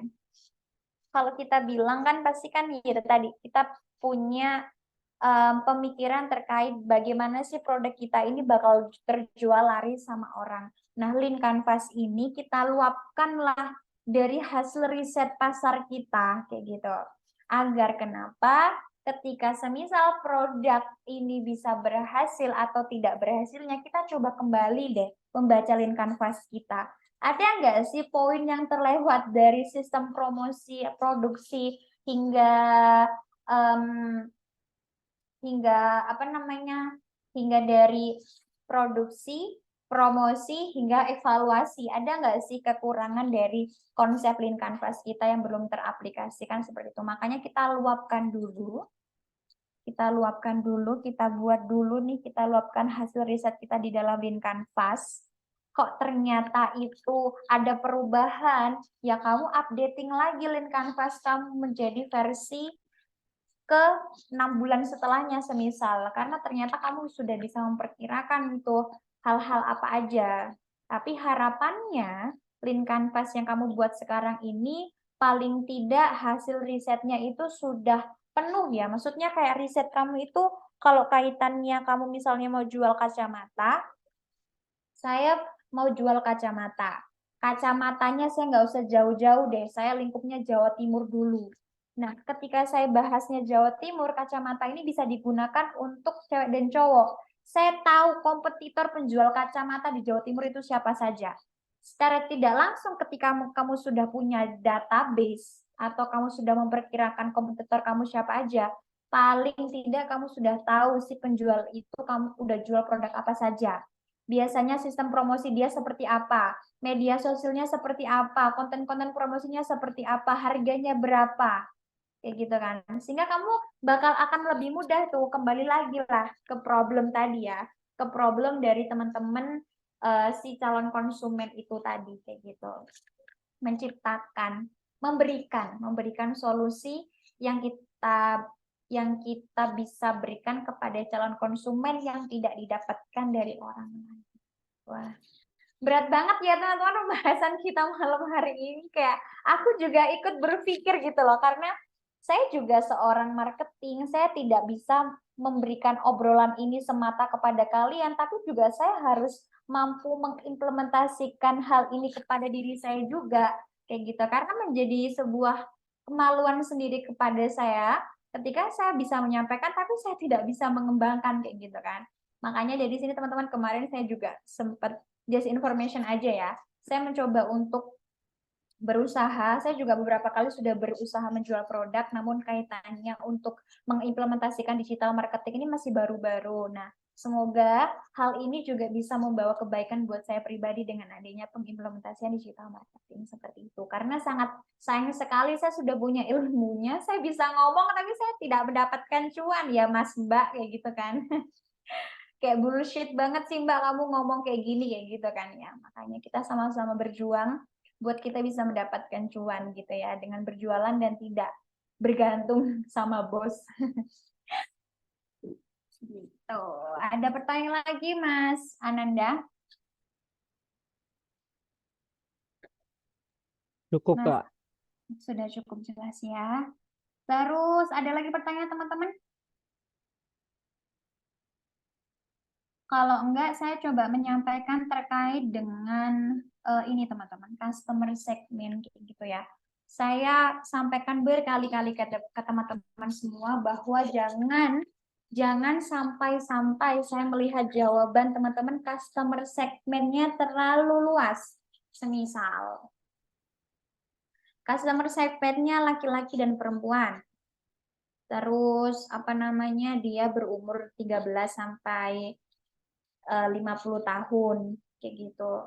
Terus dia di Indonesia gitu. Jangan ya. Tapi tadi teman-teman harus breakdown usianya berapa. Umurnya usia sama kayak umur Yul, gendernya apa. Ya. Terus penghasilannya berapa. Tempat tinggal wilayah mana saja. Minatnya apa saja, ya, sehingga dari sini nanti teman-teman lebih mudah kayak ngebreakdownnya. Kalau orang atau target yang saya tuju ya ini, di luar dari ini yang nggak target saya kayak gitu loh. Sehingga kayak misalnya teman-teman kayak misal gini wes, TikTok itu kan kayak TikTok sama kaitannya YouTube itu kan beda ya teman-teman, platformnya ya. Nah, dari sini teman-teman kan butuh untuk menentukan media mana yang akan saya gunakan dalam promosi produk ini kayak gitu. Kaitannya sama itu. Nah, spesifikasi media sosialnya itu ada range usianya masing-masing teman-teman kayak gitu ya. Kalau dari TikTok itu kan digunakan banyak usia anak milenial ya, dari rentang, bisa teman-teman cari kalau nggak salah itu dari rentang sekitar 15 sampai 28 kalau nggak salah ya. Sangat minim lah untuk usia-usia yang tua-tua ya, yang sampai 50, 60, misal gitu tuh sangat minim menggunakan TikTok. Tapi tidak menutup kemungkinan bahwa dia tidak menggunakan TikTok, kayak gitu, hanya beberapa saja. Persentase terbanyaknya itu adalah anak-anak tim Gen Z gitu, tim milenial gitu, kayak gitu loh. Makanya di sini teman-teman butuh untuk menentukan minat yang pas dari konsumen. Minatnya kalau saya mau jualan seblak, orang yang menyukai pedas, terus orang yang menyukai harga produk yang murah kayak gitu kan. Tadi kan sudah dituangkan ya. Terus orang yang menyukai variasi topping yang sangat banyak kayak gitu. Orang yang menyukai apa ya, kayak tradisional resepnya itu bener-bener kental banget gitu loh, bahan-bahannya tuh kental banget kayak gitu. Terus orang yang dia tuh penghasilannya ya setara mahasiswa, kadang nggak berpenghasilan tapi setidaknya dia budgeting untuk pengeluarannya ya bisalah 1 bulannya berapa juta gitu, 1 juta atau berapa gitu kan, sehingga kan harganya kita sesuaikan dengan penghasilan mereka seperti itu. Kalau dia penghasilannya semisal minim 1 bulan misal dapat 1.500.000 kan ya dia harus ngirit kan, nggak mungkin dia setiap hari beli seblak harganya 30.000 40.000 kan nggak mungkin, pasti dia beli seblaknya harganya yang murah, yang harga 10.000, yang harga 15.000 gitu. Seperti itu ya. Ada lagi teman-teman yang ingin bertanya? Kita ke siapa nih yang kita tunjuk ini? Kita ke Mbak Siti Duriah. Tadi gimana sis? Kamu katanya mau share screen. Iya, Mbak. Masih bisa apa enggak ya? Soalnya ini waktunya kayaknya mepet banget ya. Oke. Oh iya, udah mau jam 9 ya ternyata. Sorry teman-teman semuanya. Kita buka sesi pertanyaan aja ya. Siapa yang mau bertanya silakan.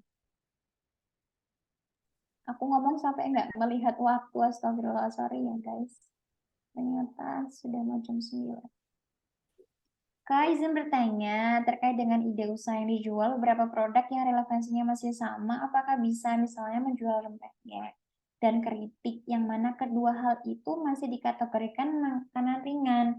Apakah contoh ide usaha seperti itu masih rasional ya? Rempeyek sama keripik. Oke, rempeyek sama keripiknya ini apa dulu nih, Beb? Kadang keripiknya itu ada keripik kaca ya. Keripik kaca sama rempeyek itu bahannya beda kadang ya. Terus minatnya orang juga beda. Kalau rempeyek itu kadang kita Gen Z ini lebih condongnya ke keripik kaca itu ya, keripik itu. Nah, coba deh. Mbak Yuana mana nih Mbak Yuana? Hai Kak, Oke, Mbak Yuana kamu mau jual keripiknya keripik kayak gimana? ya seperti yang Kakak bilang, keripik kaca. Keripik kaca ya. Nah, Yes. biasanya Mbak Yuana, kalau kaitannya sama keripik kaca itu kan berarti lebih kepada cemilan ya. Nah, cemilannya itu kalau makanan yang seiras itu lebih kepada basreng, kayak gitu-gitu Mbak. Keripik kaca itu berarti ke basreng, terus ke apa sih namanya tuh? Ke yang keriting-keriting gitu loh Mbak. Nah, itu terus sama misalnya cireng. Nah, kayak gitu, Mbak. Tapi kalau kaitannya sama rempeyek ya, kalau saya pribadi, kalau misal salah bisa disampaikan ya, Mbak. Kalau rempeyek itu kan rempeyek itu yang dikasih topping kacang atau ikan teri itu kan, Mbak. Benar Kak. Nah, itu kalau saya berpikir ya, rempeyek itu memang kita Gen Z juga bisa makan dan juga suka karena rasanya ya, tergantung rasanya. Tapi ya sekarang viralnya itu lebih sukanya yang tadi, yang makanan ringan yang lebih ke keripik kaca, basreng, cireng kayak gitu. Karena perpaduannya itu sudah dimixing dari satu cemilan si keripik-keripikan tadi itu, seperti itu sih. Jadi coba deh dipikirkan lagi aja antara mau ke si cemilan tadi, si keripik kaca, basreng cireng, terus ada yang sprinkle atau apa itu. Nah, sama kaitannya rempeyek. Kalau rempeyek ya Mbak, itu biasanya dibuat ya kalau semisal si cireng gitu juga bisa dibuat paduan makanan sih, tapi kayak si rempeyek itu biasanya pasangannya sama makanan, sama nasi pecel, ya kan? Tapi kalau semisal saya kaitannya sama si keripik kaca, saya nggak makan pecel pun saya bisa makan itu. Semisal saya kerja, saya makan keripik kaca, saya mau berenang, saya makan keripik kaca, kayak gitu loh Mbak, kayak dari segi minat, usia, gender enggak kayaknya. Minat dan usia itu akan membedakan dua karakteristik si kedua produk ini sih kalau menurut saya ya Mbak. Terus berkaca dari pengalaman si SIB tahun kemarin itu mereka banyak banget yang jualan keripik kaca, cireng, basreng seperti itu Mbak, dibuat dalam cemilan gitu. Terus dikemas dalam satu packaging yang lucu seperti itu. But Sekarang yang jualan itu banyak banget. Kompetitornya banyak banget. Makanya harus dipikirkan lagi ya. Nah, terus tapi kok saya pengen jualan dua-duanya. Ya kalau kamu mau jualan dua-duanya ya kamu harus memikirkan itu tadi, target kamu itu siapa kayak gitu. Kalau sekarang ya orang orang mikirnya soalnya kegunaan dua produk ini tuh kayak kayak berbeda gitu loh, Beb. Kalau misal kita bawa ke rempeyek, misal saya lagi misal saya lagi di mana ya? Misal saya lagi ini keluar kota, terus saya lagi ada di musola, terus saya pengen nyemil nih sambil nunggu teman saya. Kayaknya nggak memungkinkan nggak sih kalau saya bawa rempeyek kayak gitu loh. Tapi kalau semisal kamu bisa mengkembang Mbak, rempeyek ini tuh nggak serta merta itu dimakan sama nasi pecel Mbak. Bisa kok dimakan cemilan gitu bisa. Saya bisa menghadirkan hal itu. Ya nggak apa-apa, silahkan aja kayak gitu. Tapi kalau kaitannya sama paradigmanya saya dan mungkin teman-temannya juga sama, itu biasanya seperti itu kayak gitu ya. Disampingkan sama makanan. Entah itu makan pecel, entah itu makan misalnya apa ya? Ya pokoknya makanan gitulah ya, ya nggak sih? Makanan berat gitu ya, nasi sama lauk sama apa gitu. Seperti itu Mbak, coba dipikirkan lagi ya. Kamu fokuskan ke salah satu atau kamu mau juga berkembang kedua produk ini, tapi kamu juga harus memikirkan target pasar kamu dan minat target pasar kamu seperti itu ya. Oke, Oke, thank you, Kak. yes, you're welcome. Ada pertanyaan lagi? Wow, sangat amazing sekali Kak, pembahasan izin hari Kak, ini. boleh nggak? Gimana? Izin bertanya. Iya, silakan Mbak Nazula. Kan tadi kakak jelasin yang cost structure itu ada biaya bahan, karyawan, terus listrik, pemasaran, bla bla bla kan banyak banget. Nah, itu nanti penulisannya itu cuman poin-poinnya itu aja apa diperjelas semisal totalnya untuk biaya bahan itu sekitar lebih diperinci lagi kayak biaya bahannya kan misal saya punya ide bisnis tuh mau jualan batik. Nah, itu misal biaya bahannya diperinci tiap kain itu nominalnya berapa gitu. Gimana Oke, Kak? ya. Langsung saya jawab ya Mbak Nazula. Poin-poinnya aja Mbak, nggak perlu apa namanya keterangan terkait dari harganya berapa ya. Jadi ke poin-poinnya aja.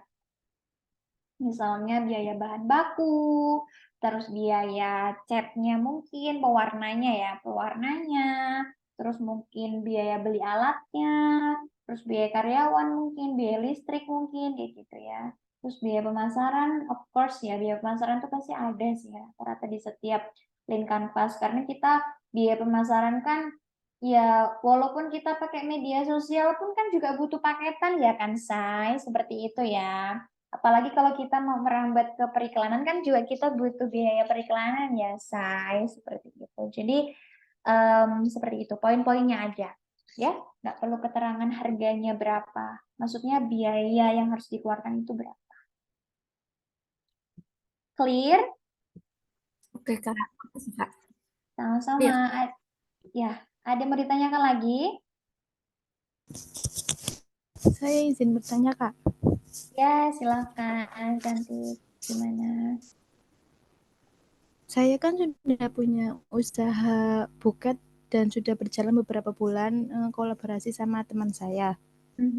Lalu untuk nama brandnya itu diambil dari inisial nama depan saya dan teman-teman saya itu namanya ARN Gift. Nah, Instagramnya itu namanya ARNGift_223. Nah, menurut Kak Yulia itu nama brandnya perlu diganti atau bagaimana ya, Kak? Terima kasih. Oke, Mbak Rima, sorry ya. Tadi kalau boleh tahu, usahanya udah berjalan berapa lama? Sekitar dari bulan Mei, Kak.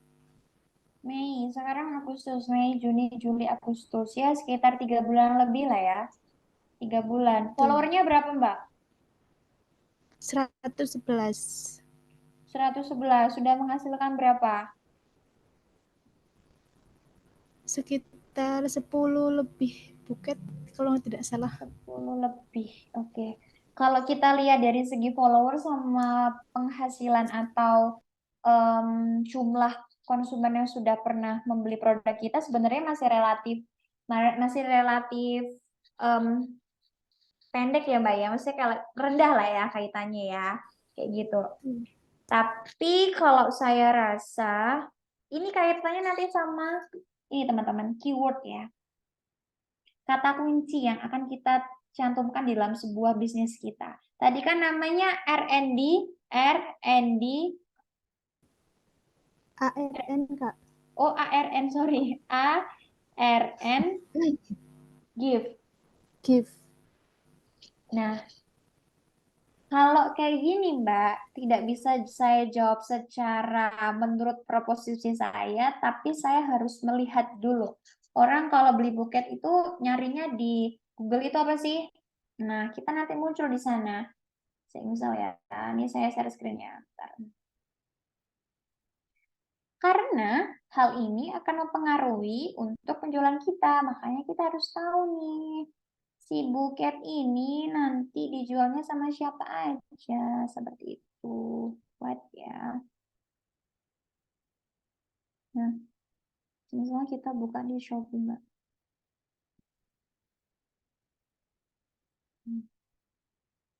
Ini akan sedikit lama ya. Kalau misal, bentar. Oh, oke, udah muncul, alhamdulillah.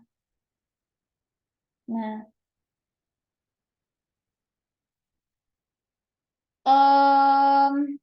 tadi gift ya. Saya tuh sebenarnya sedikit ini Mbak, sedikit agak rancunya di gift. Sebenarnya kalau ARN itu sebenarnya nggak apa-apa sih, karena kan merek itu nggak serta-merta kita harus memasukkan kata kunci dari produk yang akan kita jual. Tetapi kaitannya berkesinambungan sama ada namanya long tail keyword. Jadi kayak kata kunci turunan kayak gitu loh. Paling nggak di belakangnya itu kayak ada florisnya gitu nggak sih Mbak harusnya? Itu sih Iya kalau sih, Kak. saya boleh. Soalnya dulu buatnya itu kayak mendadak gitu. Tapi kalau kaitannya kamu jual buket, ya memang buket itu termasuk juga hadiah. Tapi kalau gift itu kaitannya lebih kayak luas gitu loh. Misalnya kamu juga menyediakan apa namanya gelas, terus kamu bisa menyediakan botol, kamu bisa menyediakan boneka custom, kamu bisa menyediakan baju custom. Karena kalau gift itu kan random kan, kamu bisa menyediakan berbagai jenis hadiah yang akan bisa diberikan pada teman atau kerabat kita kayak gitu. Tapi kalau kaitannya sama buket itu ya biasanya tambah buket gitu ya. Kalau gitu floris. Nah, contohnya seperti ini. Nah, untuk idenya bisa kamu lihat aja Mbak dari kompetitor ini. Biasanya mereka menggunakan kata setelahnya itu apa sih kayak gitu. Entah floris atau buket seperti gitu. Tapi biasanya buket sih ya, buket. Ya, itulah buket sepertinya. Nah, nanti spill aja ya. Nanti teman-teman setelah teman-teman nanti mendapatkan penjelasan terkait kata kunci, ada keyword dan juga long tail keyword yang berfungsi di dalam memasukkan kata kunci di dalam bisnis kita, yang biasanya dicari di Google yang kemarin juga sempat saya bahas melalui Google Trend, itu kan nanti juga ada optimasi sosial media. Nah, salah satunya nanti, walaupun nama brandnya teman-teman itu misalnya ARN buket gitu ya, tapi tidak menutup kemungkinan di dalam sebuah account bisnis itu kan ada description. Paling atas dari description itu masukkanlah kata kunci dari produk yang kita jual. Semisal jual buket custom murah. Nah, itu. Hal itu yang nanti bisa tergenerate di dalam pencarian Google atau pencarian media-media sosial. Kalau kita kaitannya sama akun YouTube apa Mbak? Ya kalau akun YouTube berarti terkait dengan judul konten sama description konten kayak gitu. Pokok kamu harus punya namanya keyword dan long tail keyword seperti itu. Yang lebih kepada kata-kata yang biasa dicari sama orang. Jual buket murah Malang kayak gitu kan. Atau jasa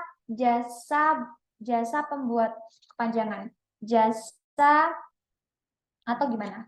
jual buket murah Malang atau jasa pembuatan buket Malang kayak gitu ya. Custom buket Malang kayak gitu juga bisa ya. Coba kamu cari tahu ya, sayang. Mbak Rima paham ya?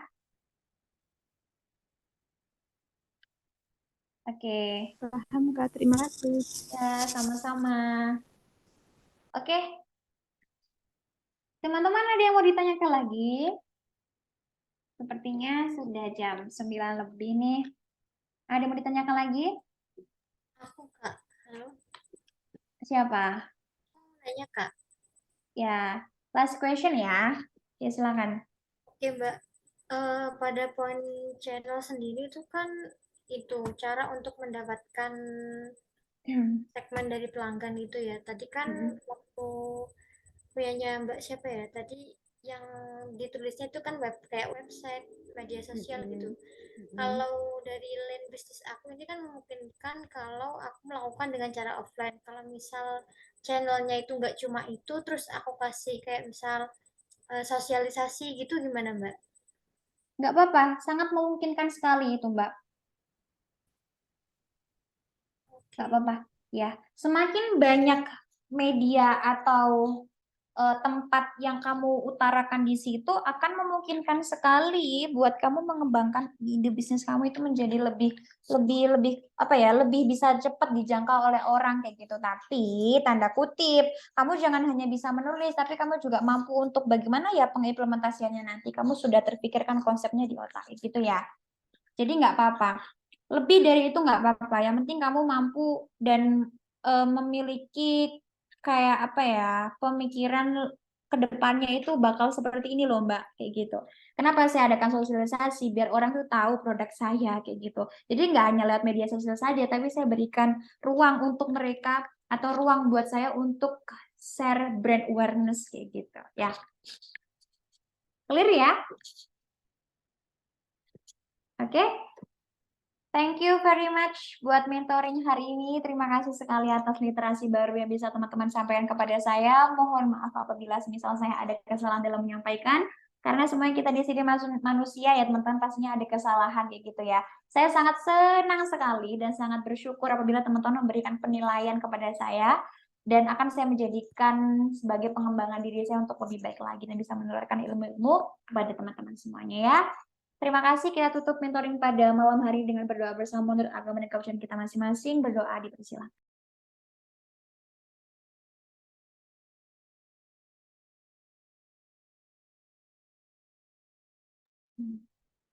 Oke, berdoa tidak pernah selesai. Kita foto terlebih dahulu teman-teman. Kemarin pertemuan satu lupa didokumentasikan. I'm so sad. Oke, kita mulai dari slide pertama ya.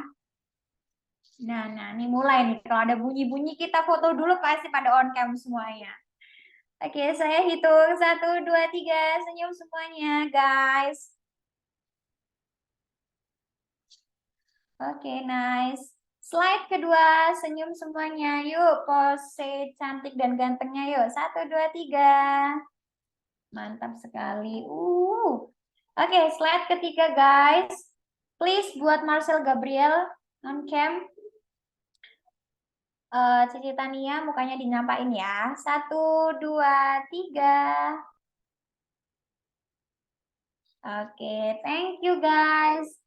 Oke, saya akhiri pertemuan mentoring pada hari ini. See you di next mentoring. Bye-bye.